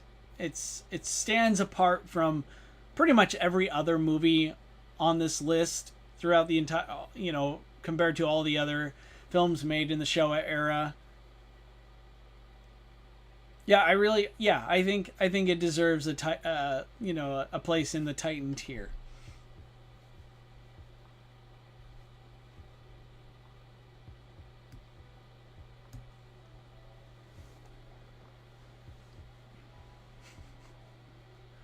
Something about Shazam challenging people to arrest him. The world can't handle him. Okay, cool. All right, now that I'm up to speed on what's going on in the chat, I think it's time we get our hands dirty. No, not like that, but close. Godzilla vs. Hedorah, the smog monster. As a kid, I have this visceral memory of going into Blockbuster Video, and always the first thing that I do, it's kind of like what my son does now every time we go into a store. He just makes a beeline for the toy section, which my heart loves, but my wallet does not, right? And as a kid, I would go straight to the sci-fi section and usually 95% of the time look for any new Godzilla movies. And I remember seeing Godzilla versus the Smog Monster for the first time, and my mind just... It was surreal. It was just... There's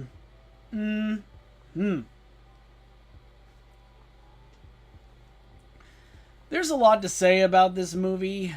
For starters, I guess for many years, it was seen as like, maybe in the eyes of Toho, it was the black sheep of the family.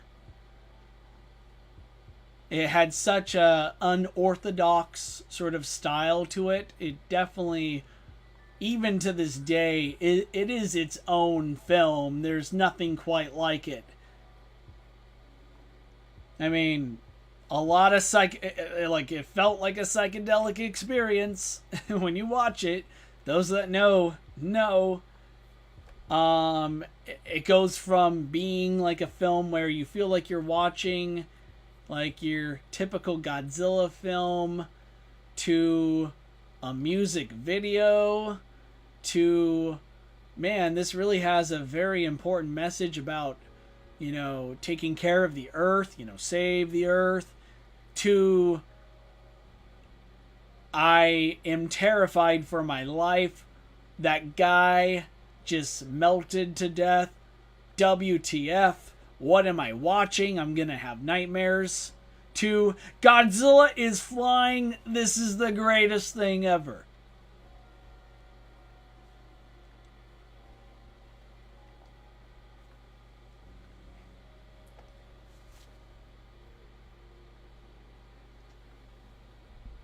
Real quick, like, credit where credit is due.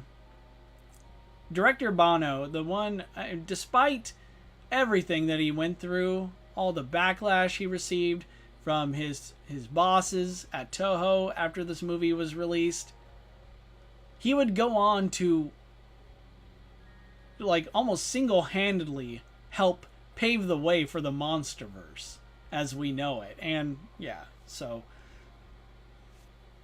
it's amazing how, like, you can't talk about one Godzilla movie without, like, talking about other Godzilla films, right? You can't talk about one Godzilla movie without just talking about them all. That's how I feel. And this movie, to me, kind of, like, really feel like I feel like this is the poster child for that. On that note, this movie does carry a lot of. I do think it has pacing issues. I do feel like a lot of it, like some of the main story beats, could have been condensed. Hedorah is definitely one of the most terrifying creatures Godzilla has ever fought. I do think he ranks consistently as like one of my favorite Godzilla villains. And it's honestly a travesty, a crime that he hasn't made like an appearance in the MonsterVerse or any of the recent Toho Godzilla movies yet. Haha. Possible spoiler, you future viewer can decide. But there are some beats, some moments where it just feels a bit unnecessary. Like the film tries so hard to be many things at once that while that is definitely a unique choice, it does deprive it of being, of it from fulfilling its potential in other aspects. Like if the movie was meant to be like the first Godzilla horror movie, which I'm still waiting for, by the way. This, if any Godzilla movie could have been a horror movie, it's this one. And this could have slapped. It could have kicked major ass.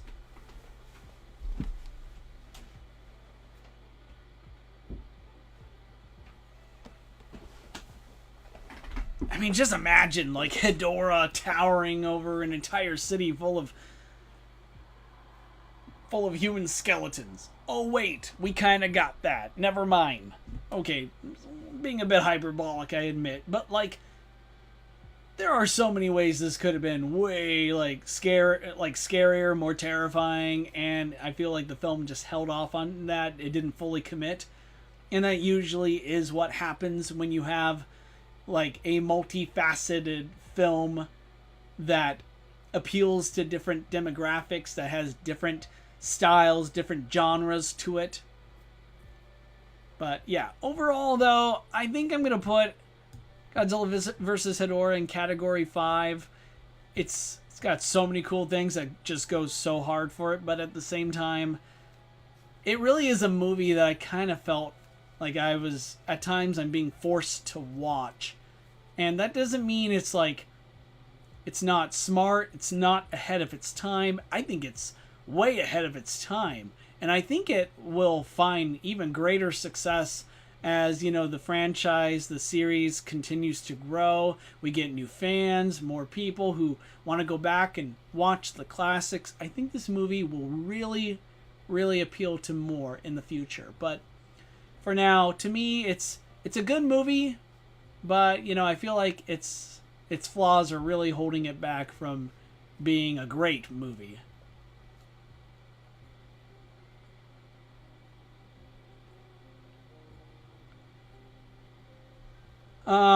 Okay, so let's get to it. Let's keep going. Destroy all monsters. It's like the Avengers, but with Godzilla and his amazing friends. Before the Avengers. Yeah, that's right. I mean, all this talk about cinematic universes, and, here's Godzilla who's been doing this since the 60s, right? So, Destroy All Monsters is one of those movies where I feel like, I'm just going to be real with you guys, I feel like you could take a nap for the most part and wake up for the finale and have the time of your life and then maybe go watch something else. This is a movie that has a lot going for it. It's like being treated as the be all end all Godzilla movie. I mean, it's like the magnum opus. Here's the all-star, all of our kaiju all-stars, they're all here, and they're they're kicking ass and we're going around the whole world. It's a big global tour and stuff. But like,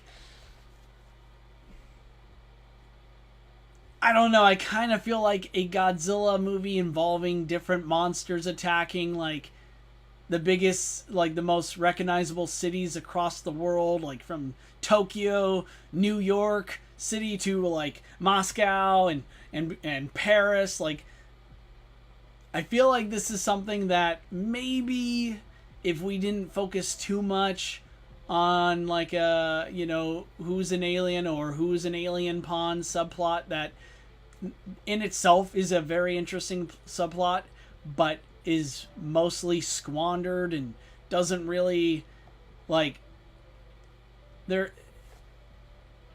I think what I'm gonna try and get into more detail about how they could have improved that in just a second, but just so I don't like talk over myself here, I feel like this movie like really should have just picked its lane and stuck with it instead of trying to be so many things at once.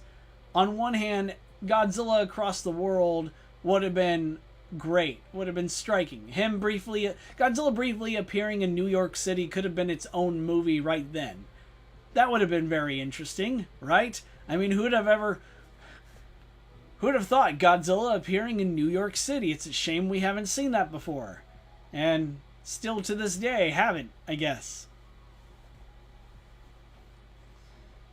But yeah, I feel like the whole subplot of like some of the human characters are secretly working for the aliens. It's not really a big secret because it's all out in the open. There's like no twists and turns, and I feel like there could have been like a whole like imagine if this movie was like part action packed monster rock'em sock'em, but with the human element.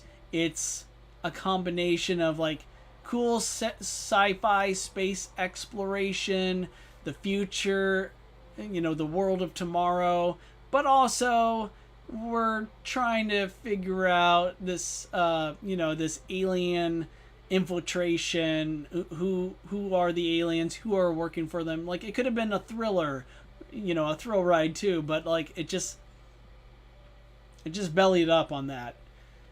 So unfortunately, that latter part ended up being like most of the movie. And even though there are some really cool moments here and there, like I really dug. I do like the space travel element, and I liked Moonlight SY3. Like, as far as Toho spaceship designs go, rocket ships, I love it. But for the most part, I'm like, I found myself, I watched this recently with my son, and I was mostly bored throughout the film because, again, I'm like, man, I do seriously feel like there's a lot of great ideas here, but they're just not being utilized well, and more like underutilized. But man, when it gets to that final battle with King Ghidorah, at the base of Mount Fuji, Godzilla and Gearus, Rodan, who doesn't really play much of a role in the fight against Ghidorah, Gorosaurus, who's like the GOAT, the MVP if you ask me, and, you know, Kumonga and Mothra are there, I guess. But like, that final battle is the stuff of legends. That was great. I loved it so much. I mean, my son and I were just hollering at the TV screen. We're losing it. We're like, let's go Godzilla! Come on, let's go Anguirus! Kick him, Goro! Kick him, Gorosaurus! Take him down! You know, we're just, you know, we're just screaming at the TV and stuff. It was so much fun. But, oh yeah, did I say final battle? No, it turns out King Ghidorah wasn't the final boss. There was another battle, and the film pretty much ends on like a Keylok UFO called the Red Dragon going around blowing up shit. And Godzilla and his friends can't really stop him. Poor Rodan gets a serious sunburn from it. And it's up to the Moonlight SY3 to stop, and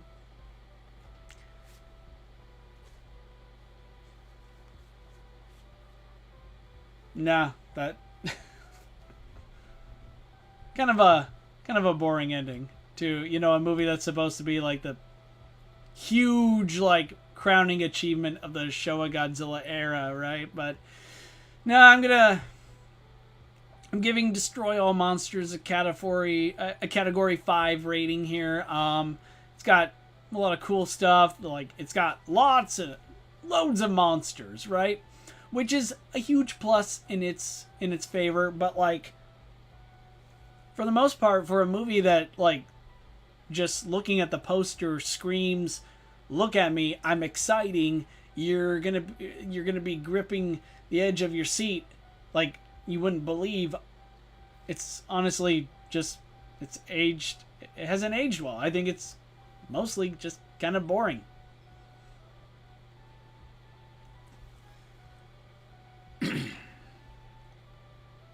But here's a movie that has aged like fine wine. Mothra vs. Godzilla. This is believed by many to be Ishiro Honda's greatest Godzilla film. Yes, even compared to the 1954 original, the OG. I gotta say, I don't think this is quite GOAT status. It's not king status, I should say. But you could argue it deserves the top spot. It deserves the crown. I mean, all across the board, it's got everything working in its favor. You have Godzilla and Mothra, who are just, I mean, even now, they are the stuff of legends. The very faces of the kaiju genre. You got Godzilla and Mothra in this movie. And they do such a good job, you know, playing off each other. I mean, Godzilla is this destructive force of nature. Mothra is this divine monster that, despite how humanity is so undeserving and just treats her and her people with complete disrespect and complete disregard, when the humans come crawling to her and beg for help, they pray for help, Mothra does just that.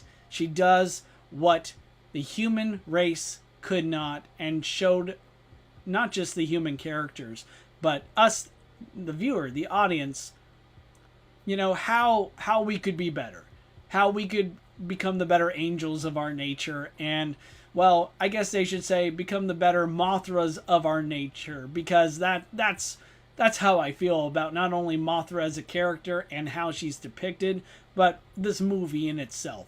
Like, the effects are amazing. The miniature work is just breathtaking. The cinematography is wonderful. Even to this day, I don't know how they made this. There are so many times where I'm watching this movie and I'm like, I'm taking notes, man. I'm taking notes on how they made this. Sean, thank you so much for joining us today, man. I really appreciate you. I hope you have a great rest of your day. I know that. Sorry for the quick little segue there. Every time, if I see somebody in the chat who has to leave, I just want to stop, tell them, you know, I love them, how much they matter to me, and such. So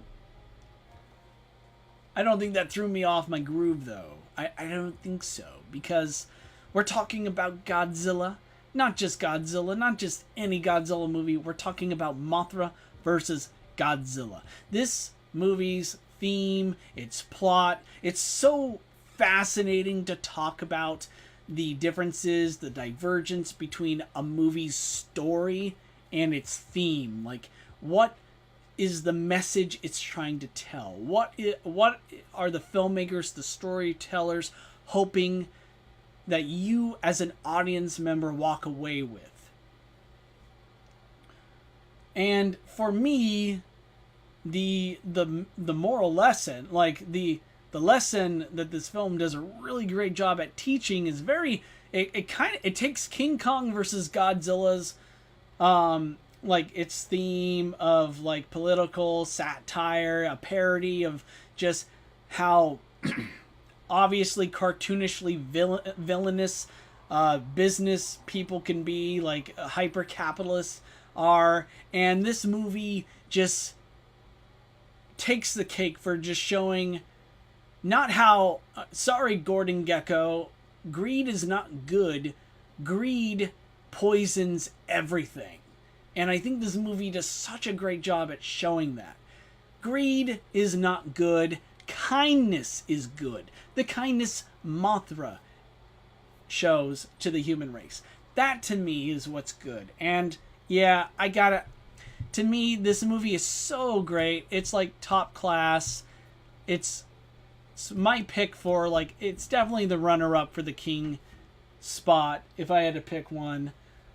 But yeah, I just love this movie. It continues to get better and better the more I watch it.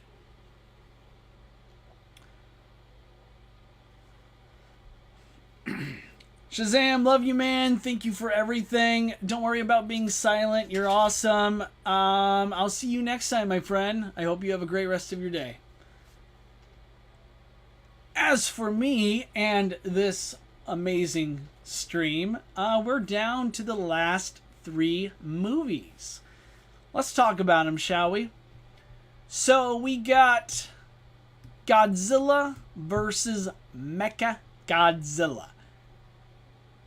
Godzilla vs. Mechagodzilla is so dynamic. So, like, I think it succeeds where Godzilla vs. Hedorah fails, in the sense that you have a film that is multifaceted, not just in its story and its characters. I mean, it has a very diverse group of not just the humans, but like the kaiju in this movie.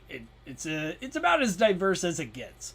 And not only that, but just has so many different themes, different messaging, and the style behind it, the aesthetic, is so much more to my liking. I think it definitely succeeds where Godzilla vs. Hedorah, in my opinion, fails. In that, on one hand, there are moments where I think everything that we, the audience, are supposed to feel, that's intentional. It's supposed to make you feel like, you know, you're supposed to feel like you're cheering wildly, you're standing up, you're supposed to cheer for Godzilla, you're supposed to, like, just shake your head in disbelief from what you just saw, you're supposed to, like, stare in awe at Mechagodzilla, you're supposed to be holding your breath when Godzilla, who's been badly hurt, is standing in the middle of a thunderstorm, about to receive this strange, awesome power-up that'll eventually turn him into Magneto, but more on that later.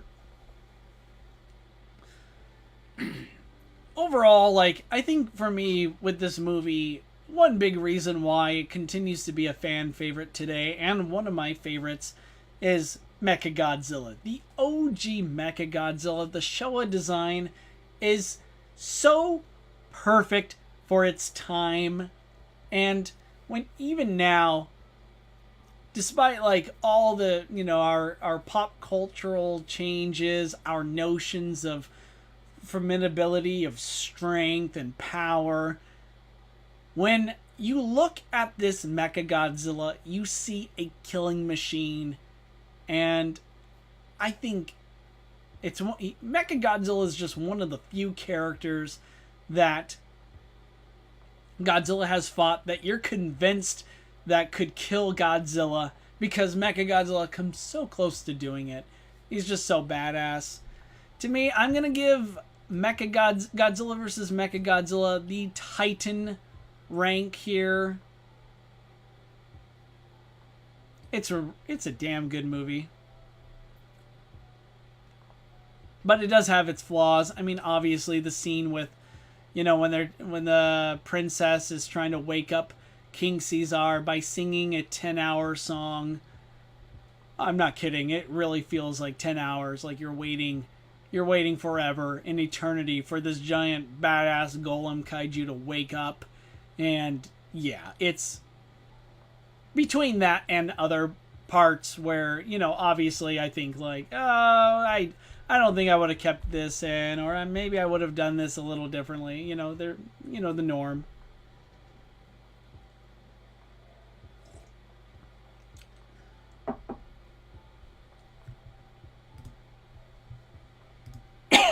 Excuse me.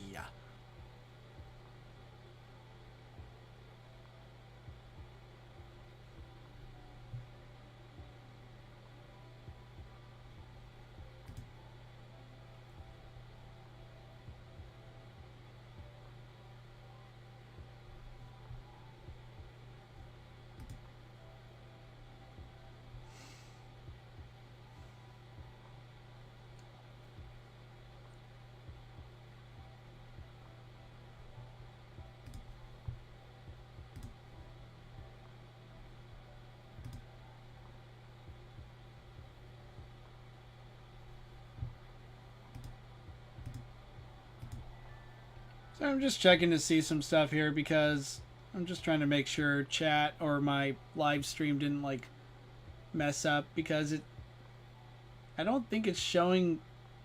You guys see my updated list here? You see where I'm moving everything? I don't know. Maybe it's too late to ask, but see on my end, I can see it just fine. I can see all the movies in their respective tier lists, and I'm assigning them, but I don't like see it updated on the YouTube Studio side of things. So yeah, maybe it's. Yeah, we'll find out.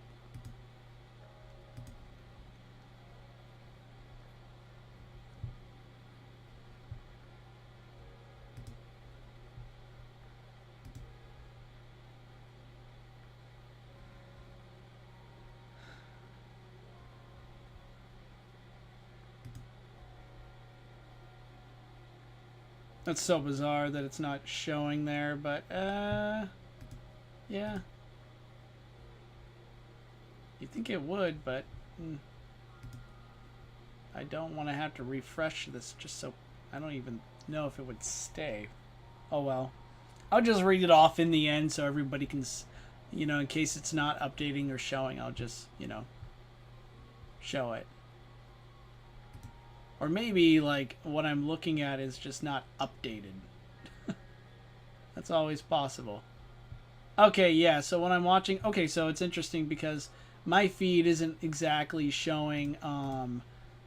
right now I'm looking at it live, but it's just outdated. It's just showing me something from the beginning of the stream. It's not up to date, so I'll continue. We're about 2 hours in. I hope... If you're just coming in, if you're just tuning in, please forgive me. I was just taking a moment to make sure everything was still working.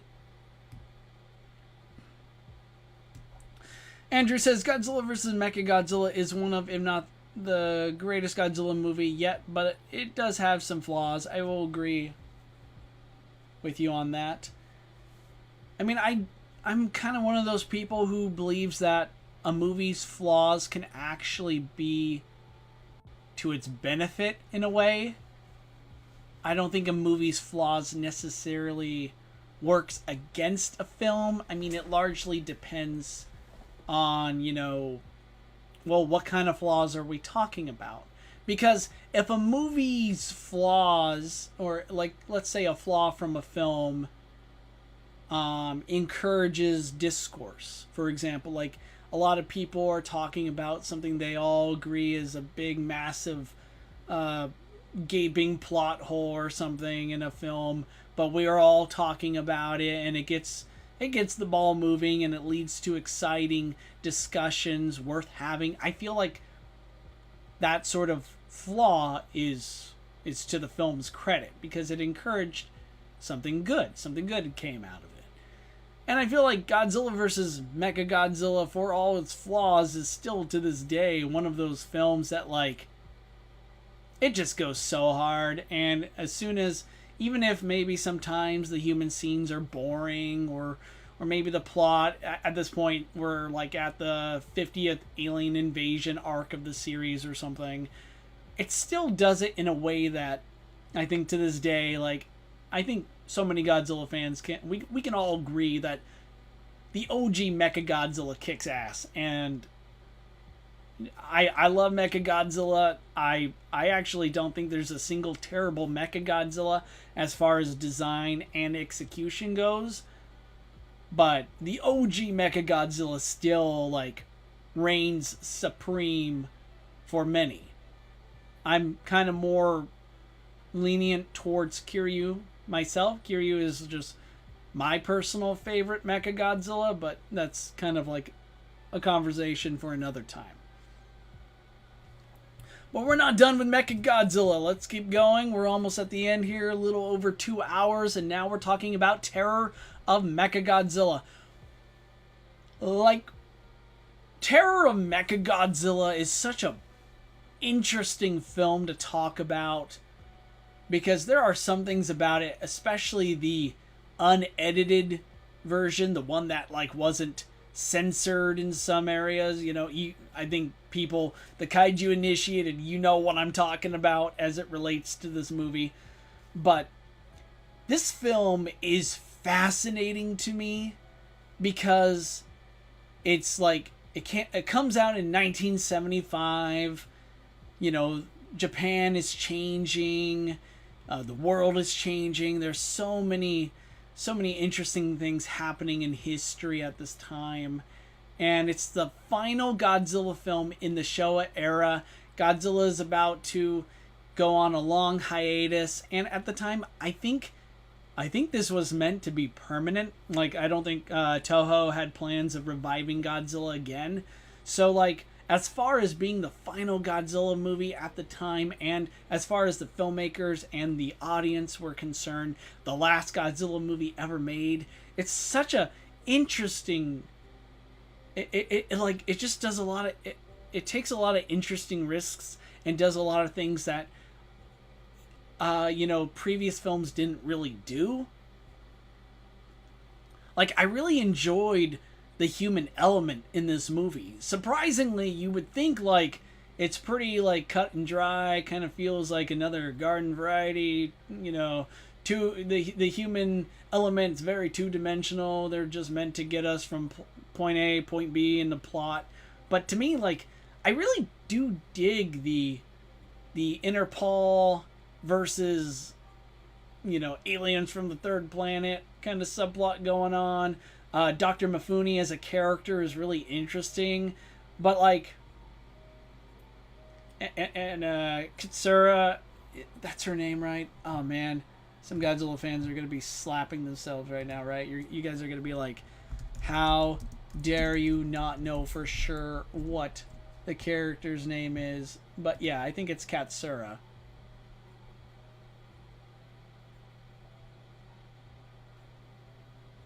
Yeah, Katsura. Nailed it. First try. Real fan here.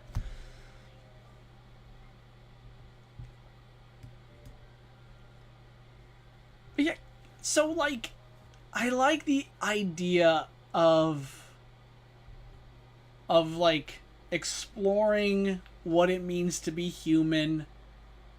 Kind of like how it took the whole thing about Godzilla having a mechanical doppelganger, even though I really do think they could have explored more in like how Godzilla must feel about there being a giant robot that looks like him. Like, I feel like there's a missing third movie to the Godzilla versus Mechagodzilla story here, that the Showa era, more than any era, I think was like, I'd say, authorized to explore. Like, I think the Showa era of Godzilla films could have pulled this idea off a lot better. Like, how does Godzilla feel about Mechagodzilla? That kind of thing. And yeah, like, I like the parallel between Godzilla and Mechagodzilla with Katsura and, what it means to be human, what it means to be a machine, and then what it means to be a cyborg. You're somewhere in between.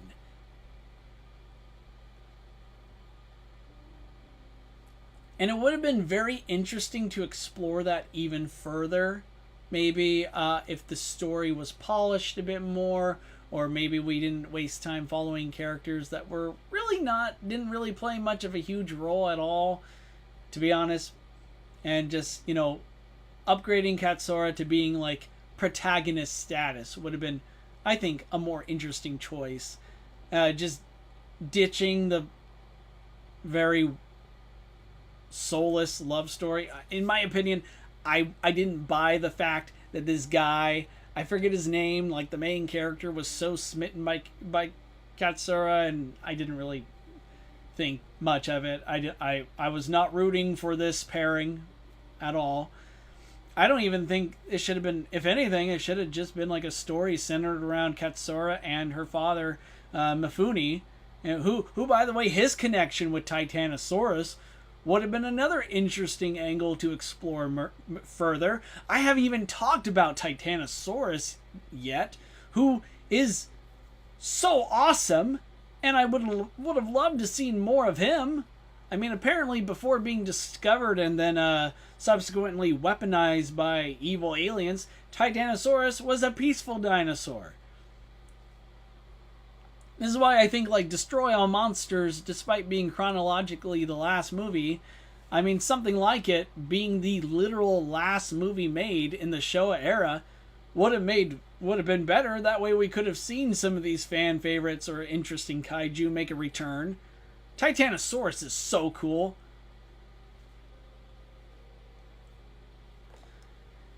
Jimmy says, hey man, just jumping in to show my support. Keep up the great work. Love your comics coverage. Hey Jimmy, thank you so much. Thank you for dropping in and saying that. That means a lot to me. I was about to, like, go into go back to Destroy All Monsters here. I'm going to move Destroy All Monsters back in the little singular point segue middle, like, waiting bracket here. Guys, imagine Destroy All Monsters, but with King Ghidorah, Mechagodzilla, Gigan as the bad guys. Wouldn't that have been awesome? Alright, putting it back in category 5. Okay. Speaking of category 5, Terror of Mechagodzilla, I was so tempted to put it in the Titan tier because of Godzilla's badass entrance in this movie alone. It is so good. It is arguably the best Godzilla entrance of all time. You know what I'm talking about. And you know for a fact you're going to drop everything right now. Even you have my permission to close this window, leave the stream, and go watch Terror of Mechagodzilla just to see Godzilla's amazing entrance alone. It is so cool. Speaking of the Big G himself, our guy goes up against Mechagodzilla, who, just based on how Godzilla fared against him in the previous film, Godzilla needed help. He needed King Caesar's help to take on Mechagodzilla. So I'd say Mechagodzilla is a bit out of Godzilla's pay grade. But Godzilla not only took on Mechagodzilla, but he also took on Titanosaurus at the same time. What a beast. That's like hero energy stuff right there. What a note to go out on. But for me, like, this movie, it could have been so much more. There was a lot that, like, works and a lot that didn't. But I gotta give this movie credit for at least, for the last, I don't know, however long I've been talking about this movie, it's got so many cool ideas, concepts that I'm going to be thinking about even long after the stream is over. Ideas that inspire me as a writer, as an artist, as a filmmaker, that I would like to explore in my own projects. So to that end, I gotta thank this movie because it's so good. But for me, it still leaves much to be desired. It's got a lot of good stuff going for it. So for now, it's category 5, which again is just it's good. Not like, it's not like great. It's not like a film that, like, it's not just a great Godzilla movie, but a good movie, period, like that kind of thing. But I do think it has a lot of great things going for it. And if Terror of Mechagodzilla is like alpha for you, or even your favorite Godzilla movie, Godzilla bless you, because this movie is awesome. I do think it's great, but it's also not. I don't know. I'm sorry. Maybe I sound like a incoherent mess. 2 hours in, I'm definitely losing my voice a bit. But it's worth it because I'm using it to talk about Godzilla, so it's worth it. But yeah, Terror of Mechagodzilla, I do want to say it's a movie, of all the Godzilla movies on this list, it's definitely the one I want to rewatch again, because I do feel like in time it's going to move up on my tier list. Maybe in a couple years we'll come back and do another ranking and see where it is then. But for now, category 5. Which leaves, drum roll please, the last Showa Godzilla film on my list. It's a doozy. It has many names. For most of my life, I called it Godzilla vs. Monster Zero. But its original name, its true name, is Invasion of Astro Monster. Godzilla meets Space Odyssey. This, even though we just went through like a 1,000 Godzilla films involving different alien invasion arcs, this is arguably the best one out of all of them. It kind of laid the foundation for a lot of really interesting, cool sci-fi themes that, the Godzilla films will become more famous for and will fail at, if I'm being honest, but also later improve upon. I do think we see a lot of, I think this movie is highly influential to this day. It gets so much right.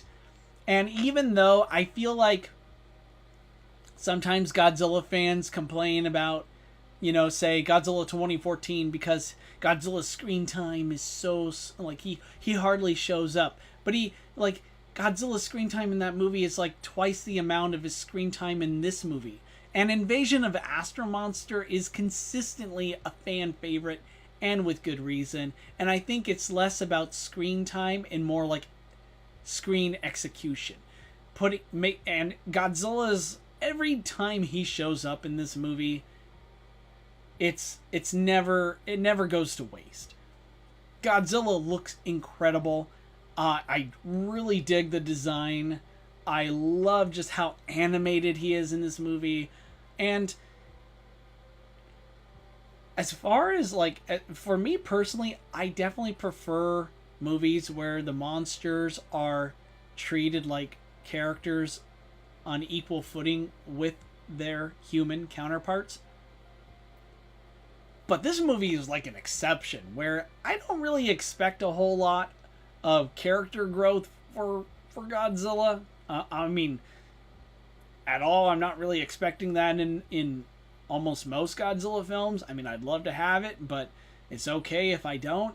But here, it's very I love the, you might miss it because it happened so fast, but the interplay between Godzilla and Rodan and Ghidorah, there's a lot of, you could tell it, if you're more familiar, if you know where to look, you can really see the clashing of their unique personalities.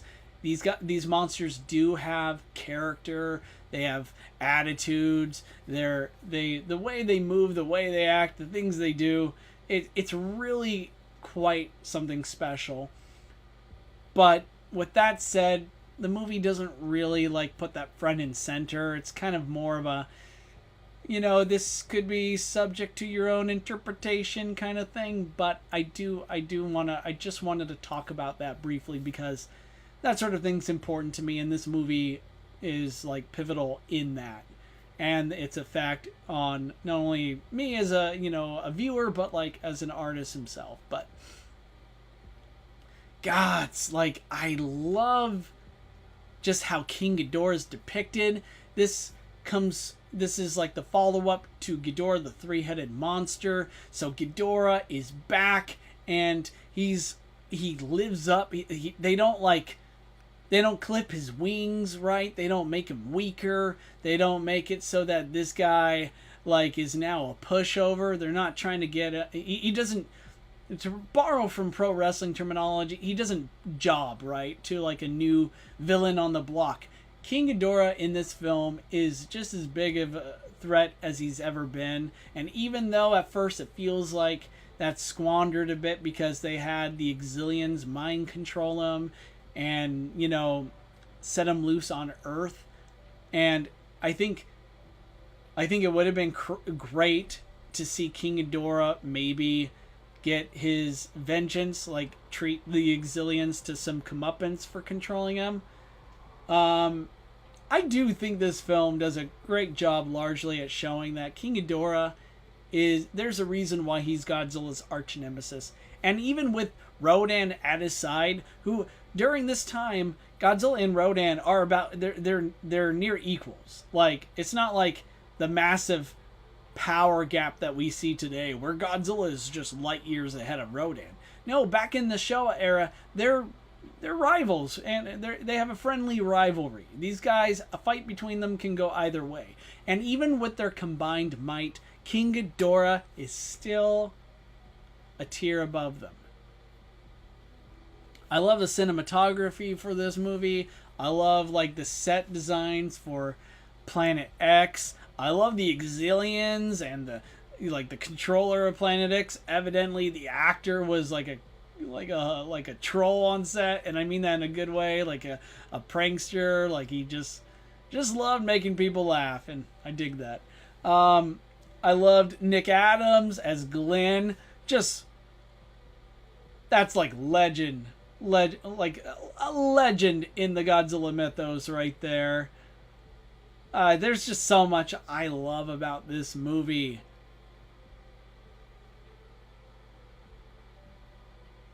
And even though, like, some people now in hindsight might say, like, it was so obvious, I do feel like the Exilian double cross, you know, how they, like, at first make it seem like they're going to help cure the world of all of our diseases and share their advanced technology with the Earth out of the goodness of their heart, only to double cross them and basically be like, all right, Earthlings, here's the ultimatum.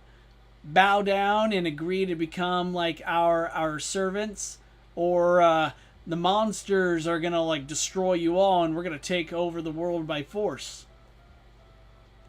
As far as twists go, I mean, predictable or not, I thought it was done pretty well, and it's still a big, like, it's still a huge pivotal moment in the movie where the pacing intensifies, and that's when things really begin to pick up.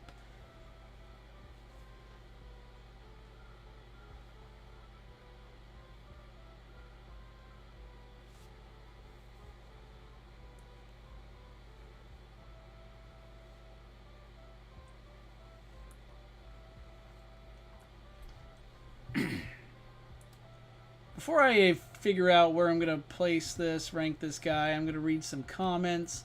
Andrew said, you know, Kaijutopia, I actually saw I think, AMV, what are those again? An anime music video. I mean, I used to make those back in the day. A music video of the OG Mechagodzilla with 3 Days Grace. Great band. Great choice. I Am Machine, and to me, it perfectly symbols what Mechagodzilla is and what happens if he had feelings. That's awesome. Yeah, I'll be sure to check that out. And how Mechagodzilla wishes to be more than just a machine, but he can't. Yes, well, he's a machine and such, so he doesn't have any feelings, like, at all. Well, it's the whole, like, Ghost in the Shell metaphor as it pertains to artificial intelligence or artificial beings with a conscience and such. It's definitely, it's nothing new to sci-fi, but it's still captivating nonetheless. And I would like to see that explored with Mechagodzilla more in the future too. And Andrew, my friend, you say I'm surprised that no one has put Godzilla in space enough. I mean, we're getting that with Godzilla. Godzilla: A Space Odyssey. You know, we're kind of getting that right now in the ongoing manga series Godzilla Galaxy Odyssey and such. And yeah, I mean, Godzilla in space though is still kind of one of those like suspensions of disbelief that even I myself have a hard time with, because like, unless the story is solid like this one, I don't feel it kind of feels like, oh man, what's it now? Like what is the joke, at least from the early 2000s? Like, you know, a franchise is out of ideas when it takes everyone to space. Like Jason Voorhees goes to space, right? The Hellraiser movies involve Pinhead in space. We've seen Dracula in space. Like, I think if, you know, you're just like, I think it would be really cool to have Godzilla in space, guys. I mean, cool, but like, why? What's the reason? What, like, how do we go from telling a story involving Godzilla going from Earth to being in space, and why does that matter? And Invasion of Astro Monster does a great job. In fact, it has a great reason for why, like, we have Godzilla go to space, and it's to, you know, I don't know if this was intentional or not, but given how, like, if I remember correctly, this movie takes place after, not immediately after, but a few years after Mothra versus Godzilla. And in that movie, again, one of the best scenes in the world, one of my favorite Godzilla scenes, is Mothra essentially forgiving humanity for mistreating her and doing the right thing. And, you know, even though it comes at great cost to her life, essentially Mothra sacrifices herself so that humanity can learn, grow, and become a better species.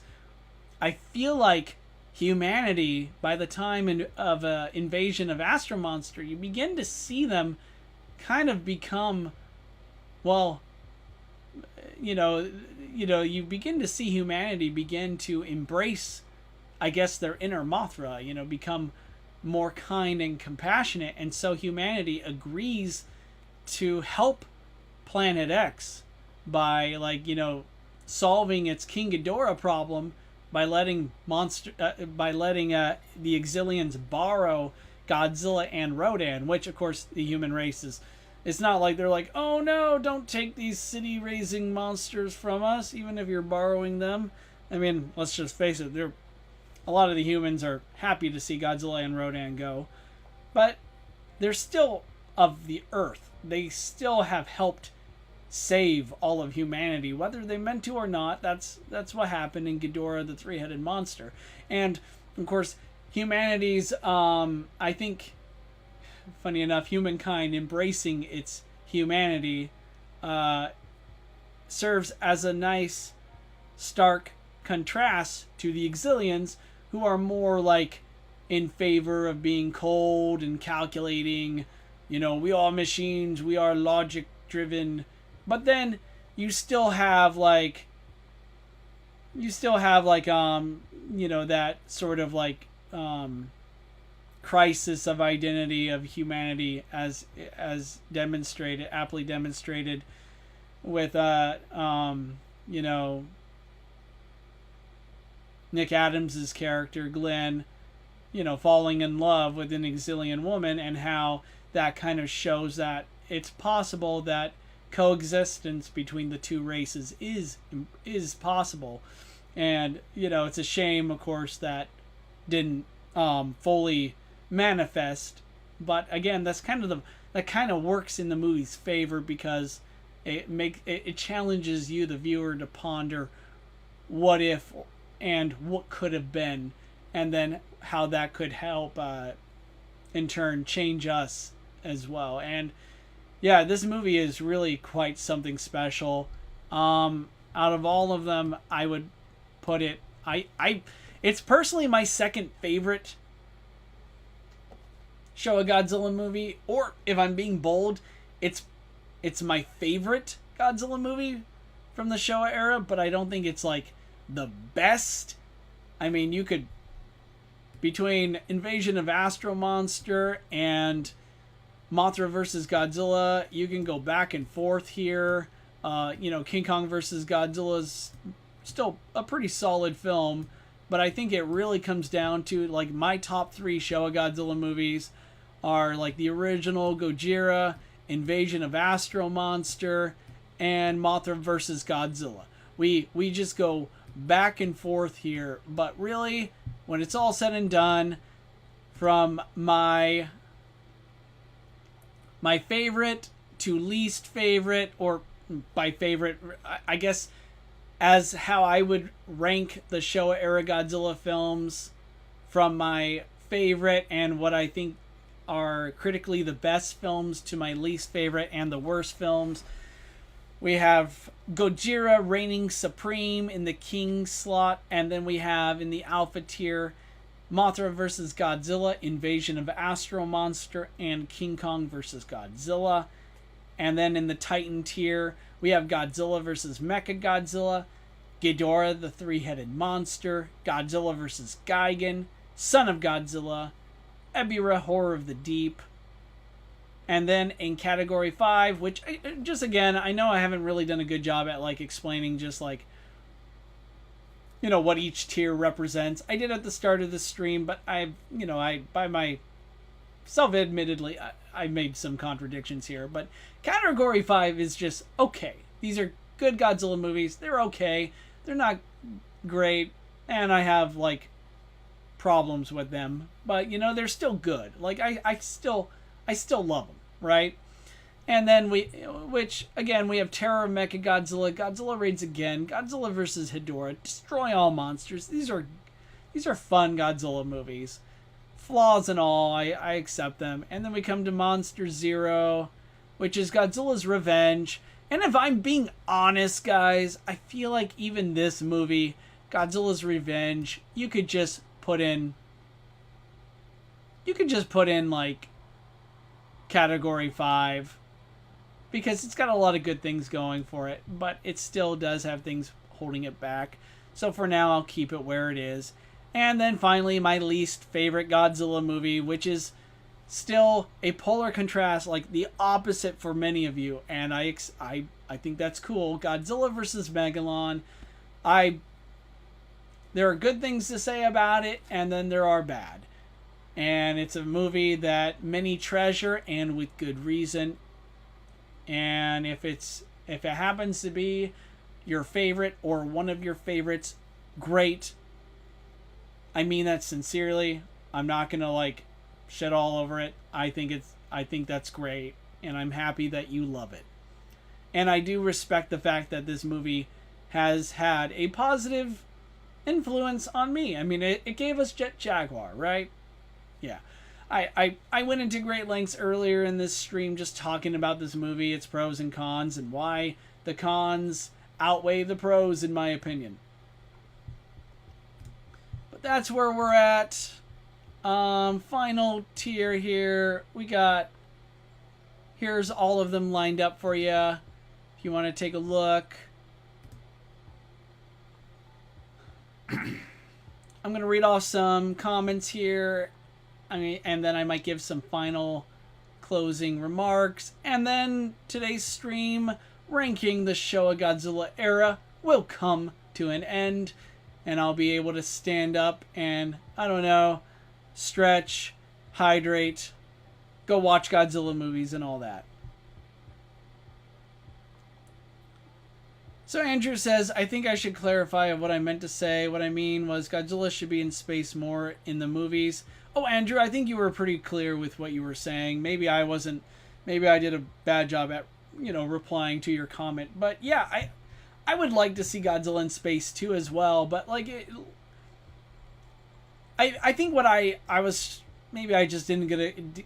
I wasn't really good at communicating this, but I feel like, I think if a studio came out and announced they wanted Godzilla in space, I would be suspicious or cautious, because generally a popular character or series going into space is a sign of decay in terms of storytelling, in terms of having, good ideas. It generally doesn't end well, I guess. Like the end result, the final product isn't exactly that good. But Godzilla has, again, Invasion of Astro Monster is up there. It's amazing. It's like arguably my favorite Godzilla movie, right? And it involves Godzilla being in space, and it just proves that this idea can work.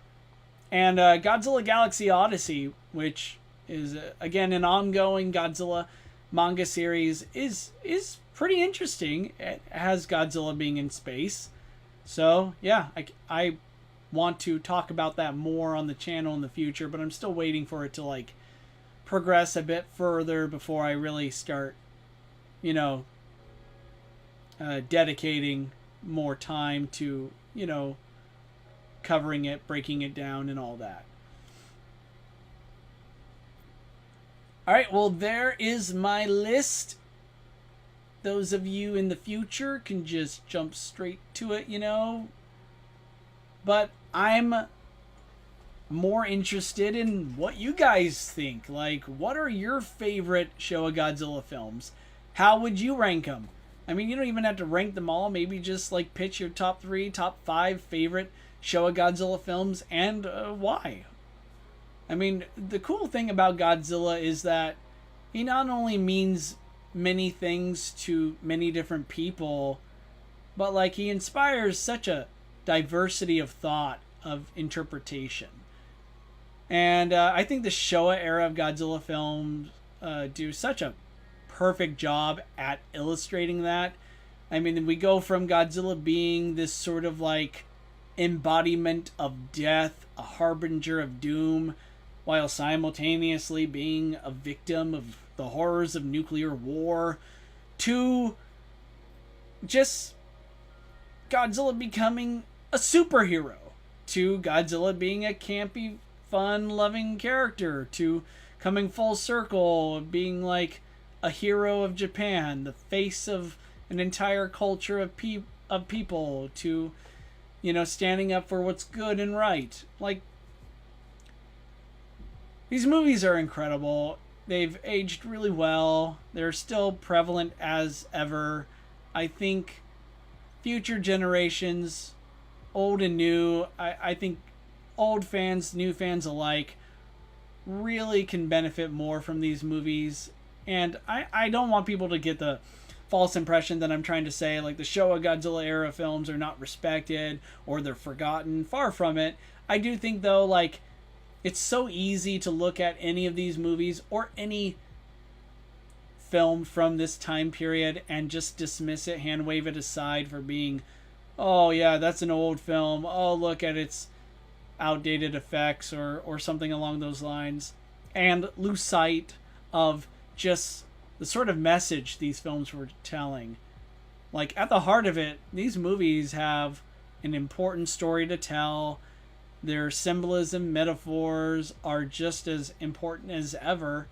And they're in my opinion, the foundation of the Godzilla series. Godzilla has risen in the ranks of the world, right? I mean, we see Godzilla becoming arguably bigger than ever. Currently, we're entering what feels like a new golden age of Godzilla kaiju films. It's like a Godzilla renaissance that's happening right now. And it's a great time to be a Godzilla fan, right? I mean, it's so totally true. And I think we largely owe it to these films. So, this is my list. I'm Tom at Kaijutopia, and I am signing off. And I hope you all have a good rest of your day. I love you all. Godzilla bless.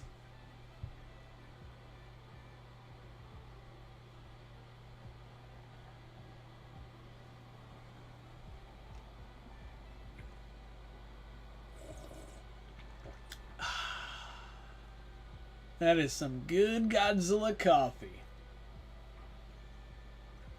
Mm-hmm.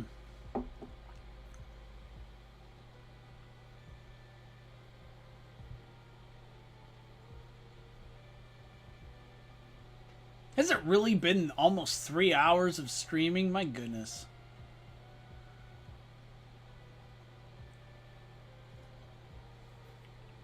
That's crazy. I love it.